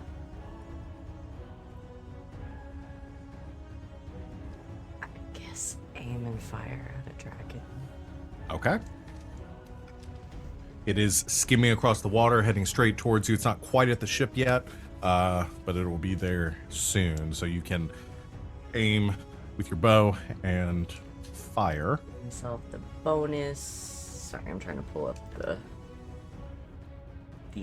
the action economy here. There we go. Okay. So I will minor action aim. Oh yeah, plus one. I have aim gives me plus. Sorry, it's been a minute. That's all right. Okay, yes. So my archery style. So my aim gives me +2 Okay. to the roll. And my attack bonus with my bow is a 7. That's a 19. That hits. Okay. With 5 stomp points. I'm going to, because of my marksman style, I can volley for 5 stomp points. All right. Which lets So me 2 more attacks. make 2 more attacks. Oh. You must have a loaded missile, but I can use a free action to load because of my archery style. Yes. So you can make these attacks without having to worry about it. So I'm like taking 2 things, then I'm like scrolling back and forth, trying to like, Yeah. okay, I do this because of this, then I can do this. Okay. So should I just go ahead and roll the 2 more attacks? Go into your 2 more attacks because you can't generate more stunt points. You've already spent all of them. on Right, that and I first one, can't. so. And aim is just for the 1 attack, right? It's not the whole turn. I actually don't know that. You take a measure of your opponent if your next action is a melee or a ranged attack. So I'm assuming it's just the 1. Probably. That's okay. That would be a 17. Also hits. And the third one is an 18. Hits. All right. All 3 hit. Roll your damage individually. Please. Individually? Yeah, because I've got to apply armor to Okay. each one of them. If you roll... Oh, I was just checking. Doubles on volley attacks don't generate extra stomp points. No. Okay.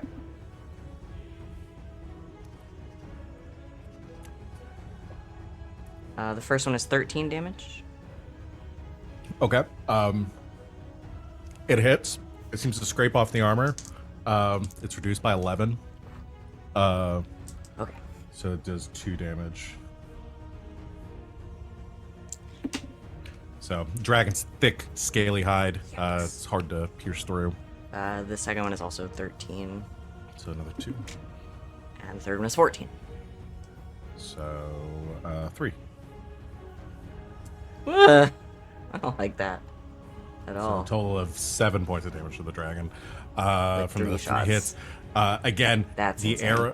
the arrows hit. They seem to be scraping. One of them actually lodges into like between some of the scales in the wing, but they are not like burying themselves in this dragon. You're realizing as you're firing these, like some of them kind of like just bouncing off. You're like, there's a reason that dragon hide is is what it is. Looking back, It going, is okay, big hits, big hits. it is very hard to get through. That is Ven's turn, though. Major action, minor action, as you quickly get a free volley against the dragon. Garas, it is your turn. Are there any kind of like weapons on the ship, like harpoons or anything? There are not. There are no. So there's no like mounted weaponry on the side of the ship. They do have some crossbows and bows around. I would say they might have some harpoons to throw, but nothing like. Again, Okay. this ship isn't really made for combat. I'm gonna grab a crossbow Okay. and gonna take aim at this bad boy. All right. Go ahead and make an attack with the crossbow then. And that is, I don't know if you have it on your sheet, what your crossbow attack would be. I do not. So it would be I think it's perception to hit. I can tell you one sec. That is a 17. 17 hits. Okay. And then it'll be for crossbows. Weapons. Is 2d6 2d6. plus 2d6 plus 1. Or maybe, is it dexterity to hit and then perception for damage? Bows That's or what it is. perception for damage? Okay, that's what it is. So it's Okay. plus your dexterity to hit, plus your perception for damage. So Okay. it'll be 2d6 plus 1 plus your perception. All right. And I also get because I have the lethality also now, so I add my cunning to it also. Oh, okay. Yep. So it's 1d6 plus my perception and my cunning. So, oh wow. 2d6. 2d6 plus my perception. and my- 2d6. Yes. Okay. Wait, aren't bows weird in Dragon Age? Aren't they like perception to hit and That's what we just dexterity said. to damage? No, It's dexterity to hit, perception hit. to damage, Yeah. but we also add our cunning to damage. Yeah. Right, Yeah. right. Sorry. So my 2d6 perception plus 1. is 5. Plus perception plus cunning. Yeah. Okay, I rolled like caca duties. I got double ones. So that's 2 plus perception. Where's my perception? Where's perception? There it is. Plus 5 plus my cunning. So that's plus 6. So that's 8. Okay. Arrow. The bolt just glances off the dragon's armor as it comes screaming towards you. Not enough to do any damage. It would have been your minor action to load it. Yeah. And okay. So that is Garrus's turn. Yeah, as you're up in the crow's nest, what do you got? Well, I believe we're taking a shot at this dragon. Because all the cool kids are doing it. Might as well. Peer pressure. Yeah. Yeah. That's pretty good. That's gonna be a 19 to hit. Hits. Awesome. So I would like to point out that now that we have lethality, I roll 2d6 plus 11. Nice. Okay. Crossbow's chunky. Pretty good.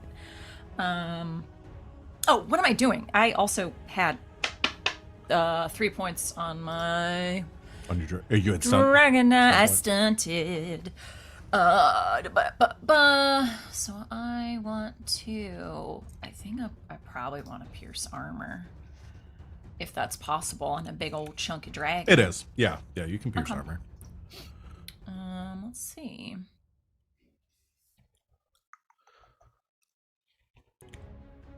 And that is highly recommended, considering how much Yeah, armor it is. I'm a I was gonna pierce say that armor. halving is gonna make it a much smaller number. Yeah. Just I'm based on gonna- how I understand math to work. I'm going to pierce armor and do a mighty blow. So I'm going to roll 3d6 plus All right. 11.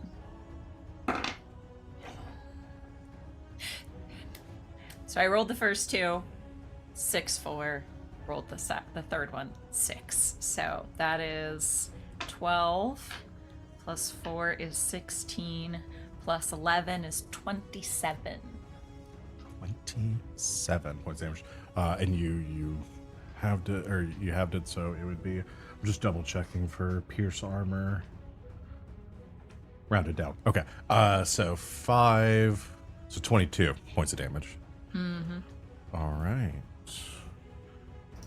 Mathing. I didn't Okay. reload. That's okay. Okay, so Yaz from up on the, you see these arrows bouncing off, bouncing off. You are at a higher vantage point as the dragon is sweeping, like skimming along the waves.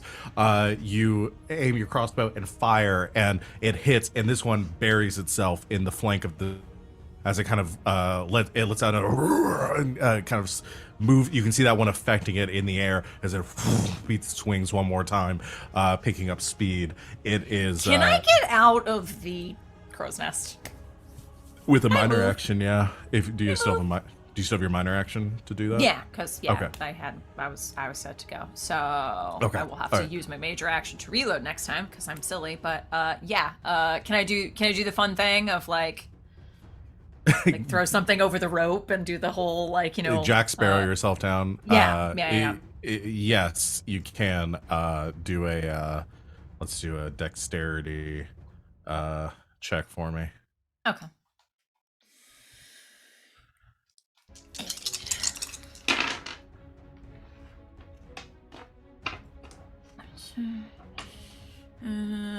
You could add acrobatics if you have that. I don't. This is a 15. Okay. You slide down. You mostly focus on not letting it go. No 6 stunts, but you don't fall. Cool. As it's kind of Sometimes that's sliding a down. stunt in and of itself. Yeah, that's fair. As you slide down the rigging, boom, boom, boom, boom, hitting the deck on your feet and preparing yourself for this dragon to strike. Speaking of which, it is the dragon's turn. It once more beats its wings and sails up towards the side of the ship, where it like the whole ship rocks back as it slams into the side of it. This heavy mass hitting the ship, almost like you fear for a second that it's going to capsize underneath you as you try to hold your balance. And the dragon is going to just in a fury of a flurry of attacks is going to lash out on the people aboard. Use this minor action to move here. It is going to use its major action with its tooth and claw. It gets to make both a claw and a bite attack as a single major action, both of which can generate stunt points. So it is going to do a big ol' bitey bite at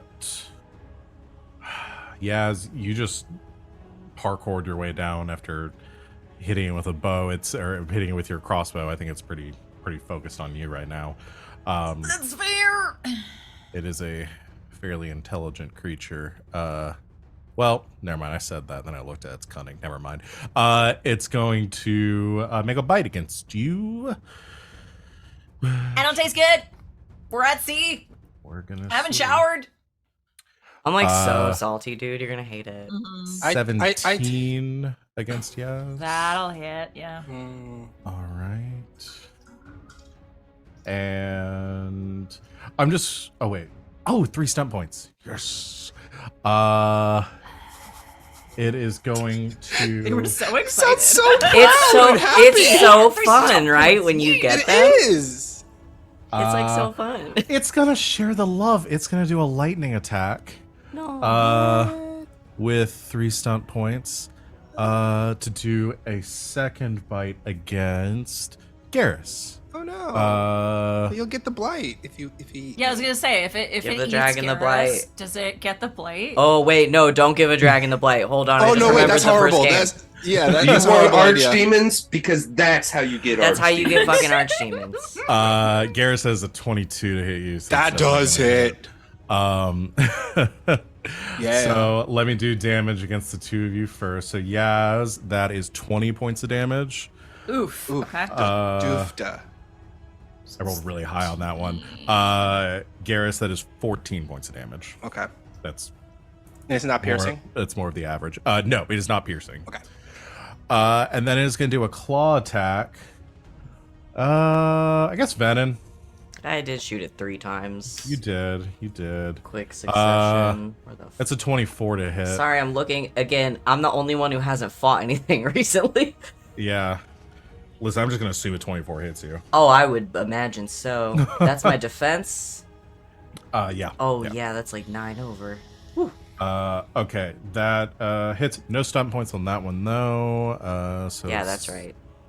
Same damage. I stunned on you, dragon. I rolled double 6s. Wow. That is Wow. Wow. Wow. 21 points of damage. Wow. Oh wow. Wow. Okay. Minus your armor. Which is a pretty decent amount, I think. Okay. It's like 5. That is major action, minor action. That is all the dragons got this time. So Carter, it's you. All right, so to be completely fair, I don't think that Carter really thinks of carrying the halberd around with him. So how long is it going to take me to get down to my quarters and back up?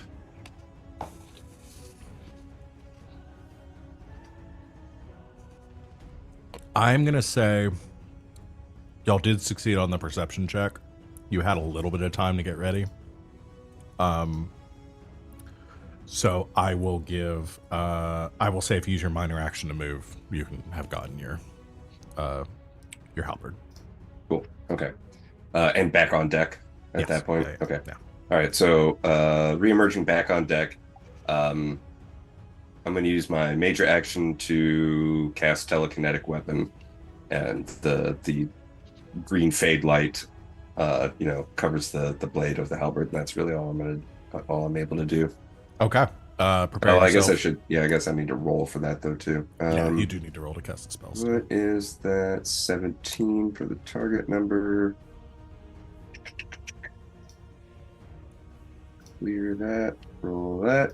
Gimme. Yeah, definitely. Oh, stunts. Oh, Ooh. spell stunts. I like it when I don't it's get- Cetus' turn because he doesn't tell us any of the numbers. He just says like fun words, and we get to like choose our own adventure a little bit. It's Yeah. a 25. I like it. It's fun. Damn. Let's It's like, ooh, see. stunts. Ooh, target number Ooh. spell. Yes, and we're all like, yes, we know what that means. love it. No. Disrupt magic. No, it's not. Let's do. Oh, I never get this.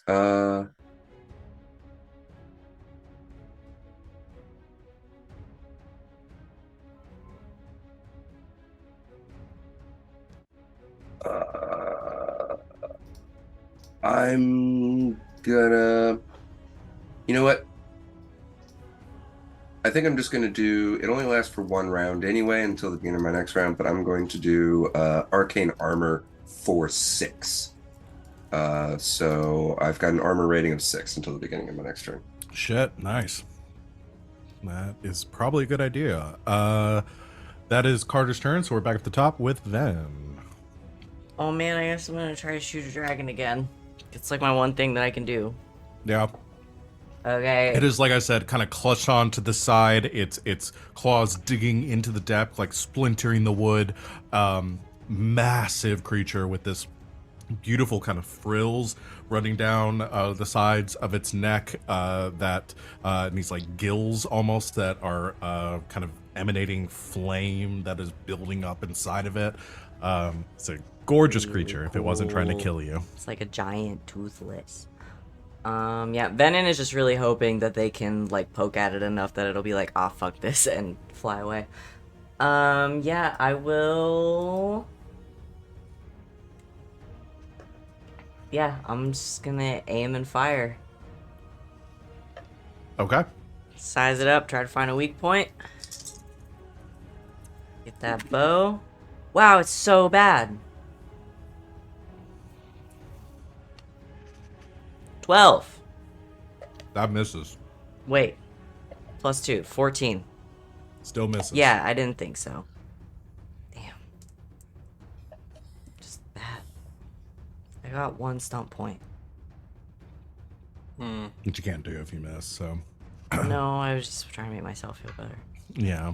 Gotta remind yourself of stump points to give yourself a little treat in serotonin. It's all good, though. You, Free yeah, you action aim. reload.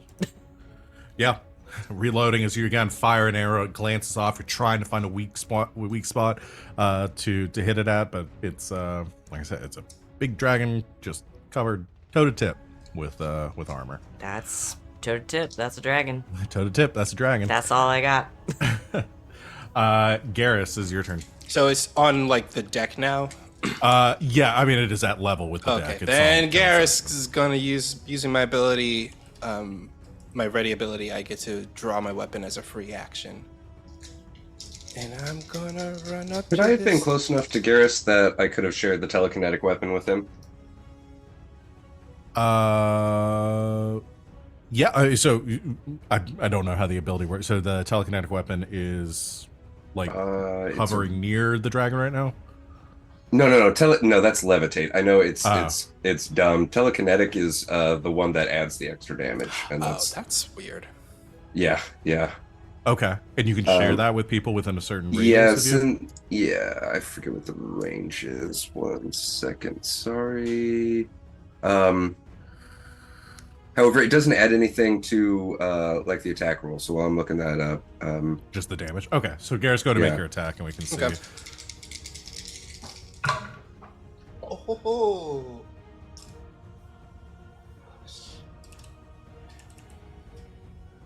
That is a 22. With 6 stun points. Definitely hits. 10 yards. Oh yeah, definitely. You could. Oh, you could first take down. that Hey. hits. And so you get to add in addition to whatever other shit you do, you get to add my magic to the damage, which is +6 in addition, and pierce armor costs 1 stunt point less. And that's anyone within 10 yards of you. Yeah, only for melee weapons. It Only works for on melee weapons. Okay. Okay. Yeah. That's awesome. So that is +7. Okay. So that will be 1, because I'm not even doing anything. Well, you know what? So 6 stun points. Okay. Definitely doing pierce armor. So that's Sure. 1 point. And you just get to ignore. Pierce armor is I- 0 points for you now.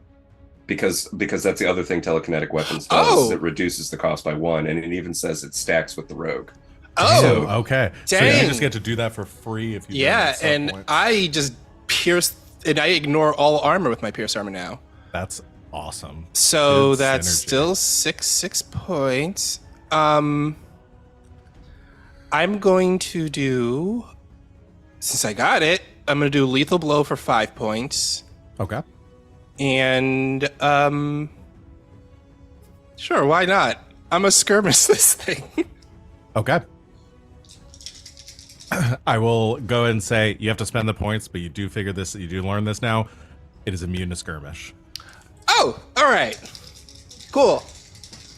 due to its large and in charge ability. Wait, is that the name of the ability? That It is is the not name called of that. it It is is called not large. That is Yes. so It is great. called large and in charge. That's Oh awesome. my god, I Is love this that. dragon's name Marge? Perhaps. No.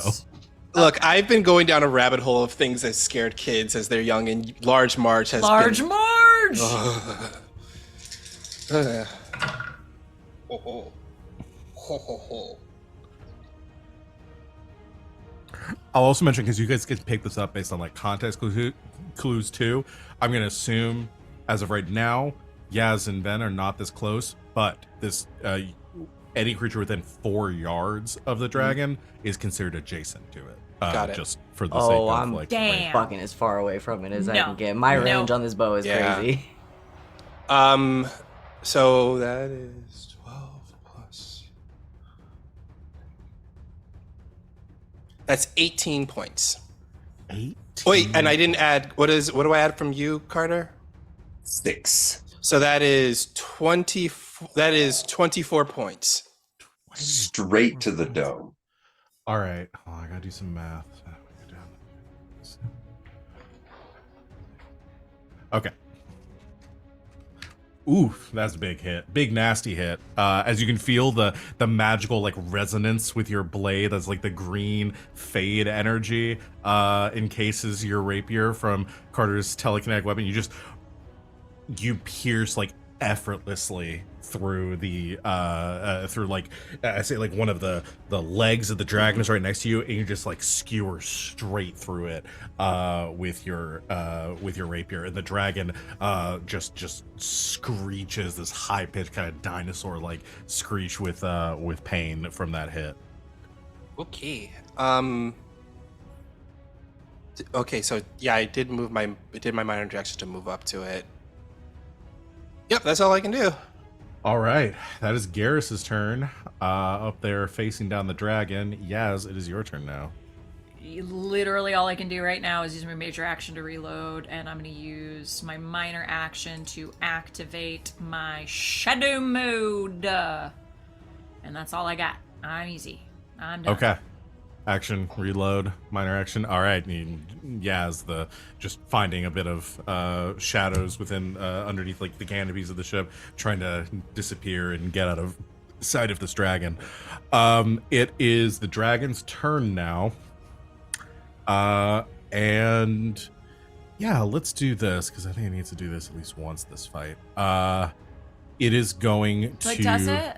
Yeah, But does it really? It's gonna major action. Lets out kind of continuing off of the screech of pain. It looks down like straight towards you, Garas, and just lets out this nasty roar that shakes the deck and like seems to pierce into your very bones. Everyone within 24 yards, which I'm going to say is everyone on the deck of the ship right now, because the ship is not that big, has to make a willpower courage test. I am actually have a focus in courage. Well, how about that? Not self-discipline? Nope. Okay. That's a 19. I'm reading the for text me. here and it says courage. What was it, Garrett? 19. Nice. I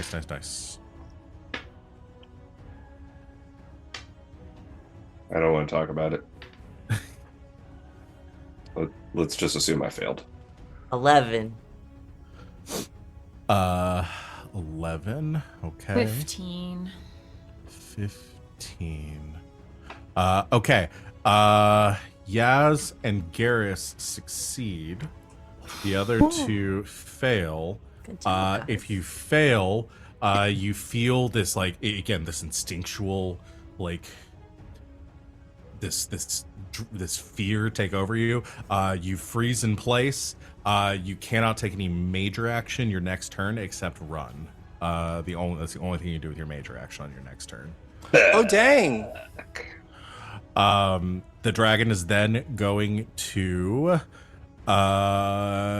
minor action is going to flap its wings once, and it's anyone within 4 yards. So I'm going to say that's probably just Garas right now. I need you to make a strength might test.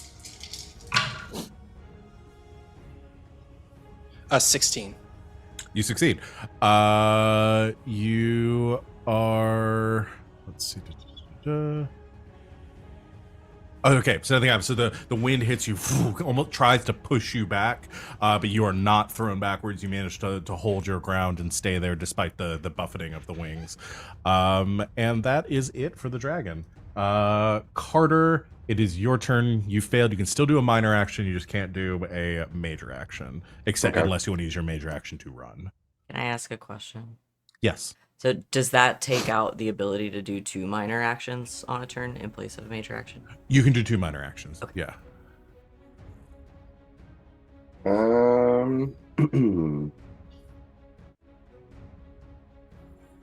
What about preparing? I think preparing minor requires action. you to use your major action, Okay. if I'm correct. Because we talked about this last time. So you pick one major action that you prepare to execute and end your turn. Anytime until your next turn, you can interrupt another character and take your prepared action. If you don't use it by your next turn, the action is lost. So you don't use up your major action, you just can. Can't. That's Yeah, a good you can. point. Let let me It says check that you here. cannot take the prepared action if you've already taken a major action on your turn. The only thing that I'm thinking here because you cannot, the text of it is that you cannot take any major action on this turn. I would still consider that your major action from this turn that you are then delaying to take later on. So I would say no. That Well, it doesn't say seem you to- can't take any major action. It says you can't take the prepared action if you take a major action. Yes, but what I'm saying is essentially you are taking your minor action to postpone your major action until later, but you have lost the ability to do anything with that major action except run. So it doesn't change the fact that you'd still have to use that to run later. That all makes sense. Okay. But you can still take 2 minor actions. Yes, you could still take 2 minor actions. Then I'm going to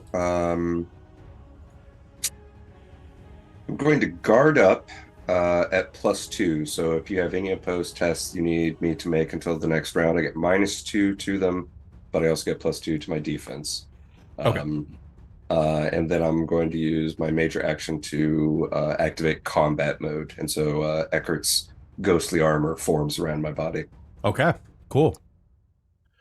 You can do that. That is Carter's turn. Then it is your turn now.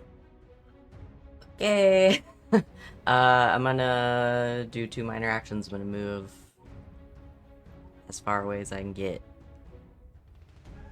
Okay. And which, again, you could, because run also, that's essentially using the run action if you're just using both your minor actions, because run. Well, there's allows you another to minor double- action I want to do.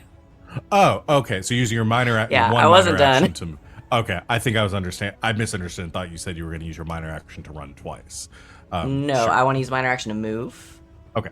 As far as it's up to my speed in yards, it's like 17 yards, which I probably can't go that far, but farther away.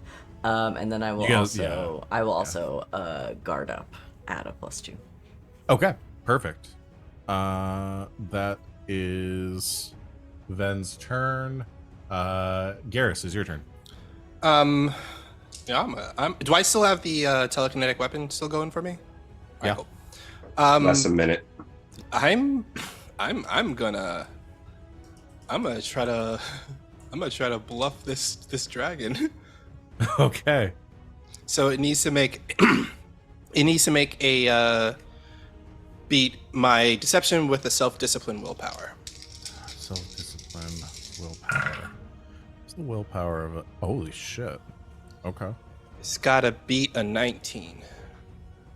All right. Does not focus in willpower, but it does have a 6.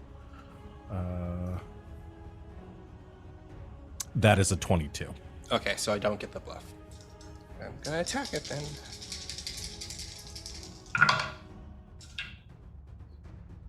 That's 17 with 3 stunt points. That hits. Okay. So I'm going to do my pierce attack for Which is 0. free. Yeah. And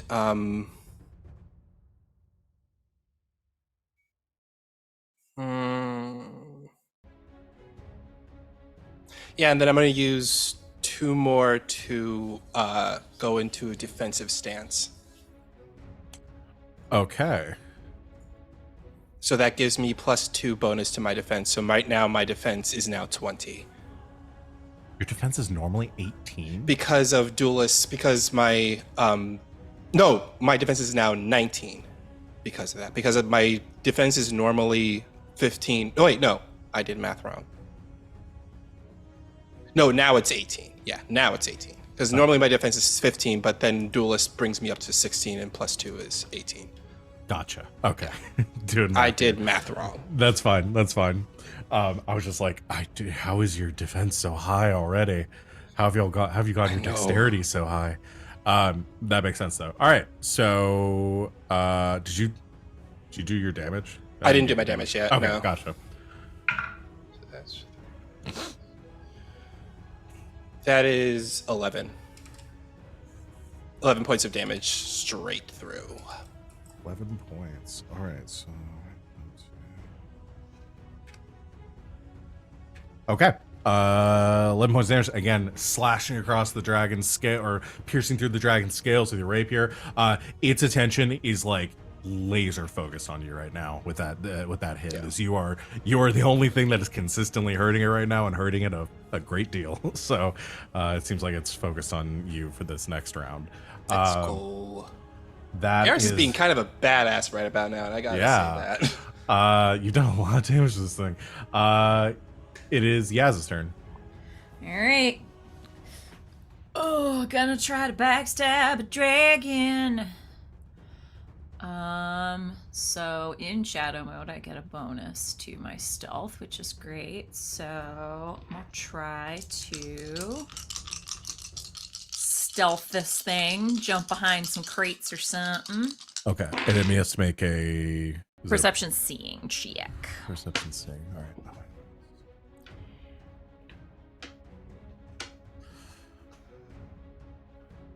Checking. That's a 20.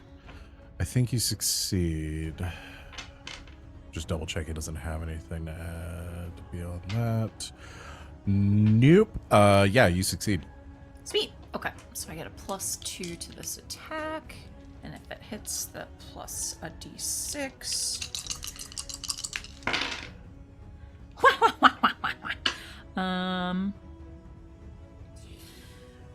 So 5 is 2 is 12 plus.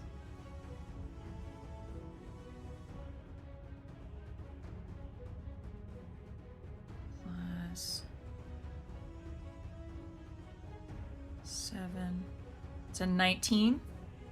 19 points of damage. Yes. Did you pierce armor? No. I'm saying 19 to hit. Oh, I'm 19 sorry. to hit. Okay. Yeah, 'cause yes, I had to hit 19 first, yes. 19 hits, yeah. Okay, cool. And okay, so this is 3d6. That was a 5-5-2 with a 5 on the dragon die.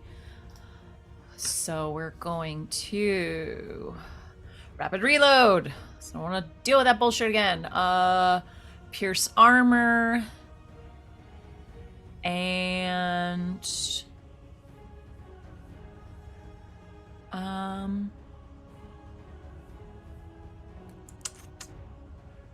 yeah, we'll do mighty blow. So I'll roll 4 of these.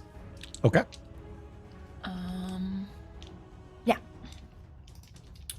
Okay.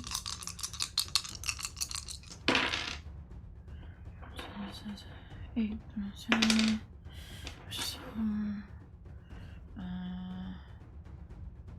12 plus 11 is 23. Fuck, plus swift arrows. I didn't do the +2 last time. It's fine. I'll do them now. Should use so the that's swift arrows that I have, huh? Yeah. Yeah, you just had a +2 to your damage. So that's a 25 points of damage. 25 points of damage. And you did Pierced pierce armor, so Yep. it would be 20 points of damage. Okay. All right. You fire your crossbow bolt from across the deck. Yes. In your new positioning, it pierces straight into the kind of the musculature that holds up one of these wings. You can see the dragon kind of flinches from that, but again continues to stay pretty focused on Garas right now. That is going to be that's Yaz's turn. So it is going to be the dragon now. Garas, I think it's going to make both attacks against you, my dude. I mean, it has a full reason to. It has, equal fair justification for that. That is 5 stun points and an 18 to hit, 11 plus 7. That's 18 is right on the button. Okay, so yeah, it has, like I said, 5 stunt point Arunis. Stunt pointer Roonies. Stunt upon Torunis. It is going to.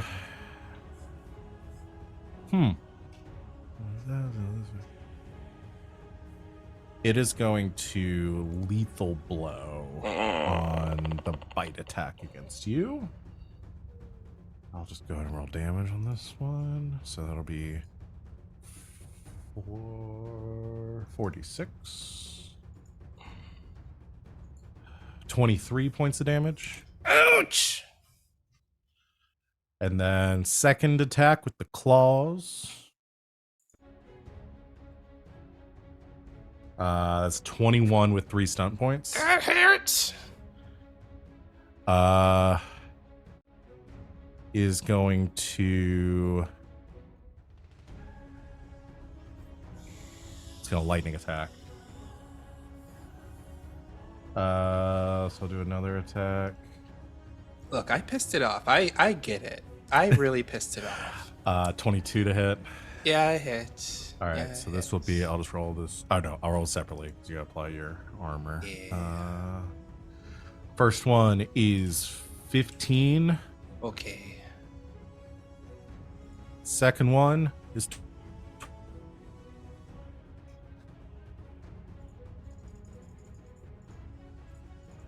How's Garas doing right now?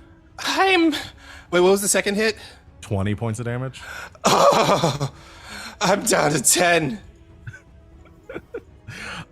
This thing... Do you still have at least a potion? By the way? I do have a potion. After biting and then slashing into you, he's still seeing you standing there holding your ground as you're staring up at it. I think as his minor action is going to take up off of the deck and is going to fly 15 yards straight up. Ooh, okay. That is the dragon's turn. So he does not want to be stabbed by you until he gets to kill you. That is going to be Carter's turn now. So it's 15 yards up. Yes. I went to do the damages. All right. We're gonna go for casting levitate on my halberd, and if that works, I'm gonna spend my other action to get the halberd up within range of it. So levitate is target number 15. Clear that. Roll that. That's a 20 on the cast, no spell point or no stun points, and yeah, I will remove my mana, and then yeah, the blade just flings into the air towards the dragon. Okay. And then yeah, you can minor action to make an attack with it. No, it's minor action to move it. Oh, gotcha. Major action to cast a spell. So minor action the to move halberd it is up to just him. flying after it, preparing to attack. Got you. Cool. That is, you can see some of the sailors on the ship suddenly see you take this halberd, spin it in the air, and then just like fling it up as it starts to fly in the air towards this dragon. Please say the captain saw it. Please say the captain saw it. Yeah, captain definitely saw it. Everyone is very impressed. They're gonna be so glad we're here. You know, really. Yeah. By we, I mean you guys, because I ain't done shit. Well, Ven, now's your time to shine. I'm gonna try. I'm gonna try so hard. Look, I was the fear just for the one turn? Yeah, you're okay. I'm good. I'm good. Okay. Okay. So I moved pretty fucking far away from it, and it's not paying attention to me anyway. No. So I'm gonna try to do a backstab. Okay. I'm gonna minor action aim. Okay. And then I'm sorry, I have so many things open right now. No, it's okay. Dragon does perception seeing. Okay. And I do stealth, which I have now. Go to roll stealth. I gotta go back. I gotta go way back up. Hold on. It's pretty good. It's pretty good. Stealth is plus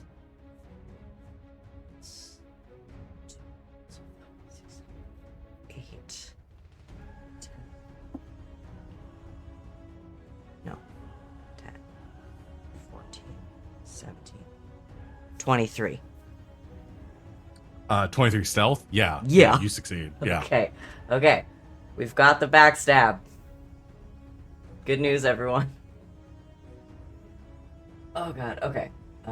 So I've aimed. We'll call this a swift arrow. I Okay. have in my notes +2 to attack and damage, single use. Oh, okay. Then yeah. Sid was saying damage. Which one of us is correct? I have +2 attack / damage, single use. Let me check because that's important to know. Because I don't want to do it wrong. Yeah. So I start doing it right and shit.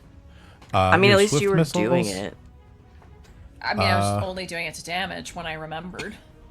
It's only the attack roll. So we were both wrong. Both of you are We wrong. were both wrong. I love it. Okay, well, I hadn't used any yet. So +2 to attack.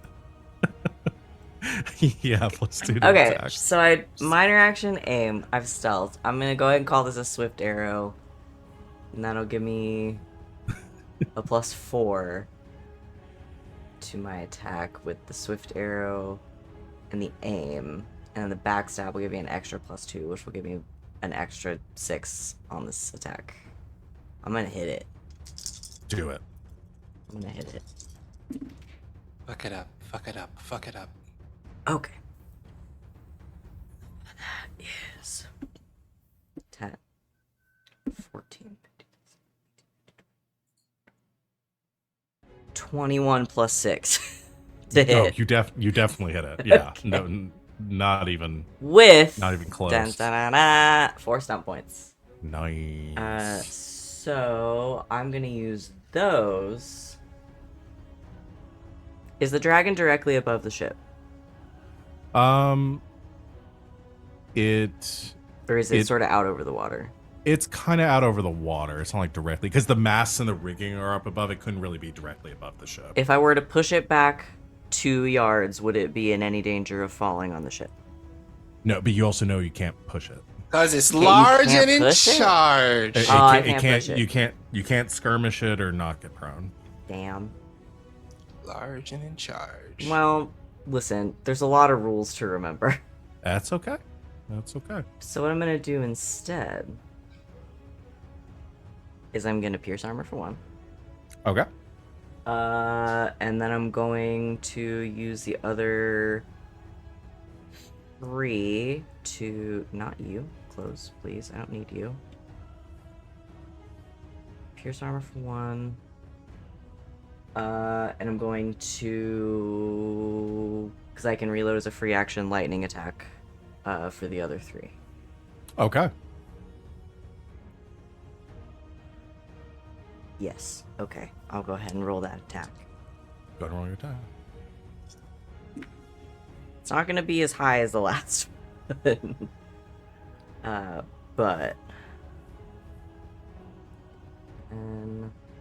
11... 18?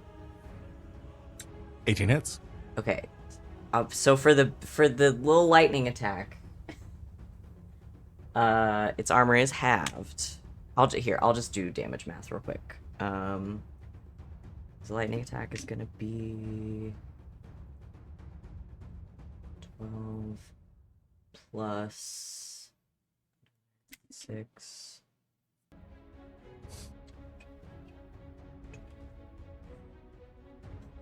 Backstab.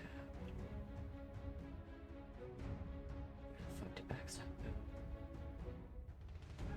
do? Do you get backstab on both or just on one of them? I think it's just on one because you have to use your major action attack, then becomes a backstab.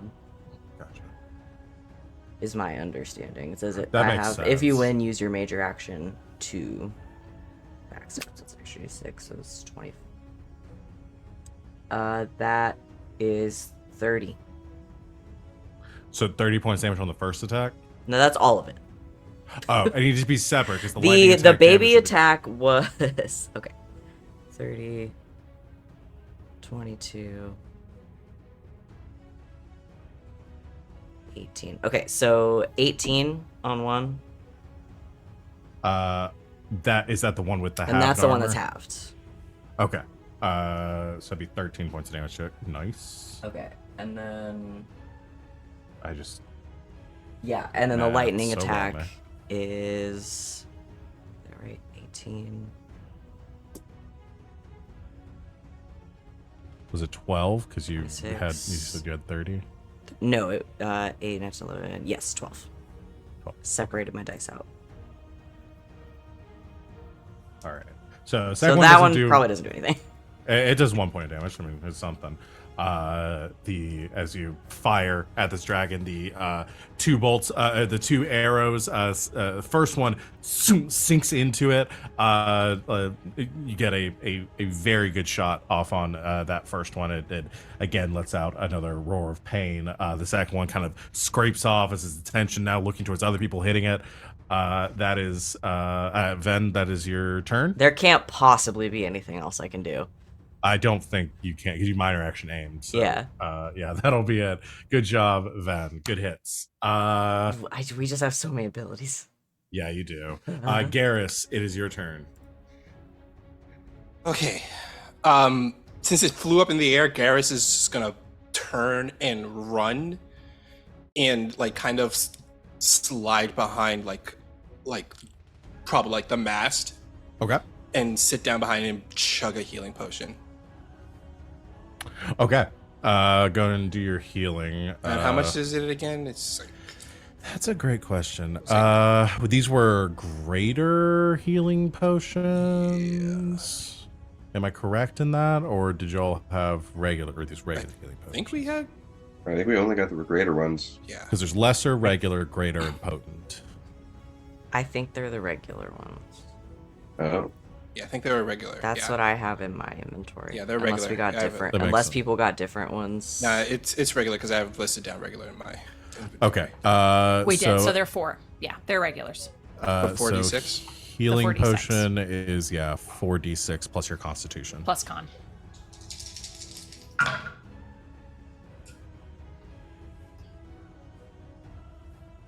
So 14 plus my con.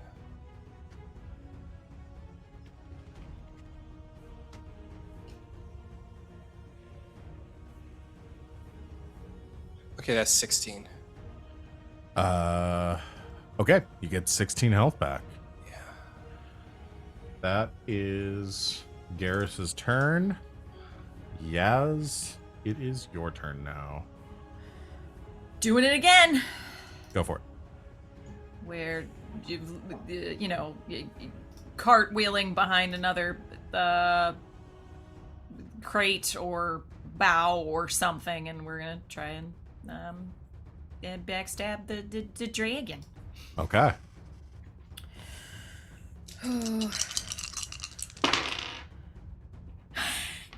It's pretty damn good. So big set perception check, right? Yeah, against a 23. Rolled a 6-3, and I got a plus 8 with my shadow. Definitely fails. Cool. Let's hope I roll that good on my attack.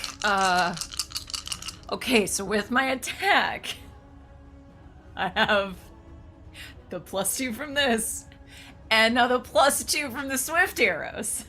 Because I don't add that to damage. Yes? That's what we've finally figured out. Yeah, you add to the attack, not Only the to damage. the attack. Yes. Got it.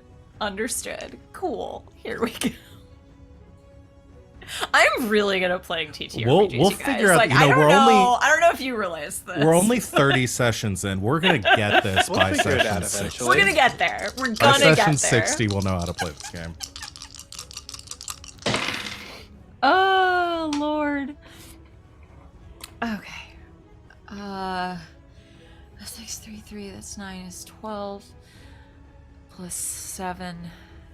I have hit this thing with nothing but 19s. Do Yeah, I die that- now? That's 3 19s in a row. That Am I is that what means dead? you die. happens. You do die. I'm die. dead. Well, You're dead. sorry guys. I'll see you later. Go ahead and deal your damage. Okay, so I did get 3 stop points, so I'm going to use them to rapid reload, pierce armor. I think I've stunted on literally every attack. I think it's been like literally every attack and magic and everything. It's just I'll been, fucking it's know. been Stunt City in here. Might as well I'll call this the fucking know. X Games. Stunt Yeah. City, USA. And I can't skirmish it, so No, yeah. So no. He says no. that's what I'm using. Okay, so yeah, rapid reload and what do you call it? Pierce armor. Here we go. So that's with the backstab is 3d6. Okay.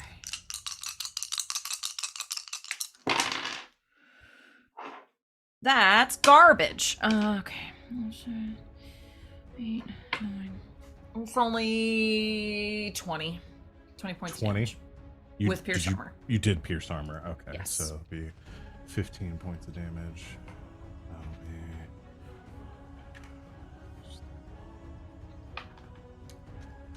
The dragon is officially bloodied. The as And when he gets yes, bloodied, he gets really scared and he runs away, right? yes, that was your turn. Yep. The dragon flying in the air takes this bolt, flapping its wings. You can see it begins to breathe. Like you can see it kind of laboring a bit as it's taking this damage, and it begins to almost glow slightly as you watch like smoke and flame begin to like grow up its body and around its gills, and it breathes in as you can see like sparks beginning to form across those gills, like fire beginning to erupt from it, and it and erupts a massive column of flame. We goes have cascading explosives towards on the this ship. boat, Val. And that's where we're gonna end our session for tonight. I've marked down that we will be starting with the dragon's turn next time. And we will see how the rest of this fight goes next time. So yeah, good game, everyone. You do have explosives on the ship, and the fire, Yeah. I think, will provide an interesting dilemma Yeah, on a wooden ship. I think on so. a wooden ship. Mm-hmm. With Full of multiple explosives. Multiple volatile explosions. explosives. Uh-huh. So Ever. the first half of this was just a combat encounter. The second half of this is going to be a combat encounter and kind of a puzzle. So I'm excited to see how y'all solve it. I'm great at those. I'm- Venehn Because- is a genius at puzzles. Yeah, Venehn Because is a I super don't- genius. I wanted the first half of the fight to be easy. So That that's was what I easy. wanted. That was- So yeah, second half of the fight. I mean, is in what Val's things are gonna get defense, I'm fine. I took like one hit. Yeah. I'm Meanwhile, okay. Garas is over here with 26 out of 70. Well, you aggressively Three. stabbed a dragon. I don't You know what did you thought I was just gonna did. happen. Look, Dragon. You did I like brought 60 or something. I damage brought that this thing, on man. myself. You did. You I did a lot brought of damage. this And again, this dragon's pretty hurt, but I'm going by Dragon Age rules. And once that dragon gets to half health, it gets gets real. nasty. It gets real Yeah. angry. Super So nasty. yeah, that will be it, everyone. Thank you everyone for watching. Let's go ahead and do our stars and wishes for the night. Real quick, because we're really running against time. And we're gonna start, as always, with Van. It's me. My star is going to go to Carter having a crush on the captain, obviously, because I get to go first, so I get to pick the easy ones. Haha. Maybe I'll put someone else first in the overlay next time. No. It's Carter having a crush on the captain. It's very fun. And dynamic and interesting, and Sita knows what we like.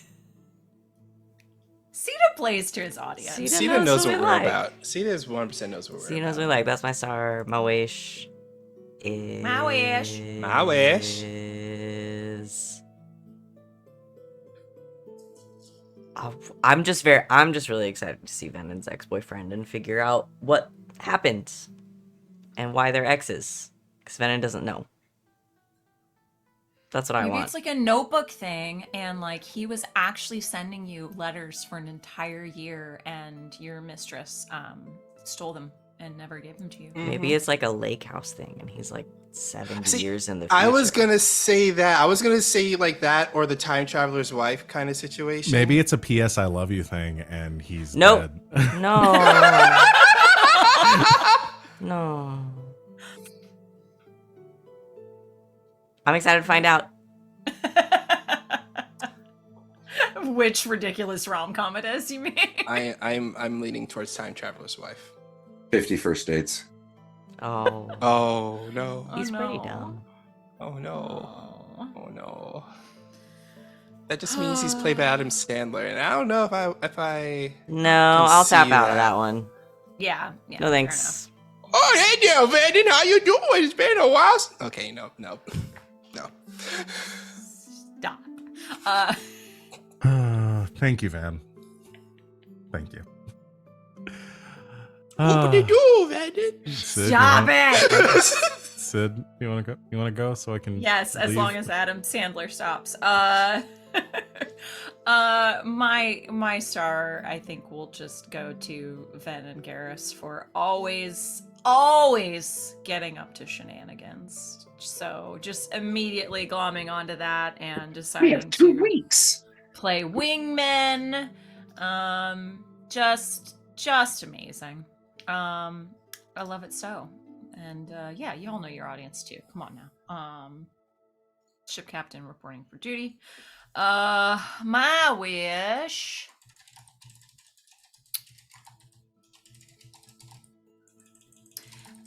I think. Yeah, I really want to get in more about this whole the silence. What are they again? Disciples of Silence. Disciples of Silence. Yeah. I wanna go full research mode on this shit. Make that happen. Yeah. I think. Find out all the esoteric lore about that. I think that will definitely. You all will have plenty of time to look into that. Yes. Assuming That's you me. all survive. Thank you, Sid. Wally. Sup, it's me, Wally. My star goes to Yasmera because like it's once again the moments when Yasmera is on the same page as Garas and Venehn in their hijinks. See, there is moments when she straight up opposes them, but the magical moments is when she's 100%, I am here for this, what are we doing? And the fact that it was that, and the fact that it took her a little bit longer than all of us to get to the point of realizing, oh, this is what's happening. That was such a great moment. That and Carter, learning from us and starting to bribe someone, but not just like blatantly bribe them, but palm them money. That was just like He's classy. He's learning from us. I like it. I love that stuff. My wish is I want the captain to be so impressed by what we did, and then we can just like spin it to make it sound like that Carter is the reason why we're so badass.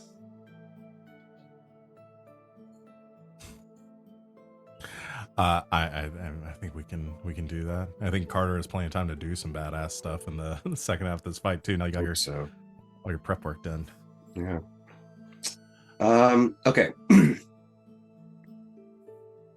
I've got a lot of stars to hand out. Actually, like a lot of them are kind of repeated. I star to Sid for the like minute-long 1,000-yard stare when the pieces started. When you made your perception check, and you're like, oh, he has a crush, and then you were just descriptions and discussions are going on, and Yaz is just over here like, the fuck. But also stars to Venehn, Garas, as already stated. When you guys go off together, like when you guys just in sync, it's so fast, and it's always a pleasure to watch you guys share a brain cell. And I love it. But big star to Val for portraying the big bear of a pirate. that I didn't know that was coming, and that was great. Yeah, that was fun. Hey, I'm happy to provide. Yeah, keep it up. I like that guy. It's Happy Pride! Pride Month. It's Pride Yeah. Month. Gay Yep. pirates. My wish, I don't think Carter would particularly share my wish on this one, but bruh, if we can kill a dragon, I want to get some dragon scale armor. Ooh. Boy, howdy. I could Yeah. really use some armor. Hey, if we can Yeah. get some shit, we can pay a blacksmith to make it. Mhm. Like a good Yeah. one. I don't know. Yeah. Do y'all have any money?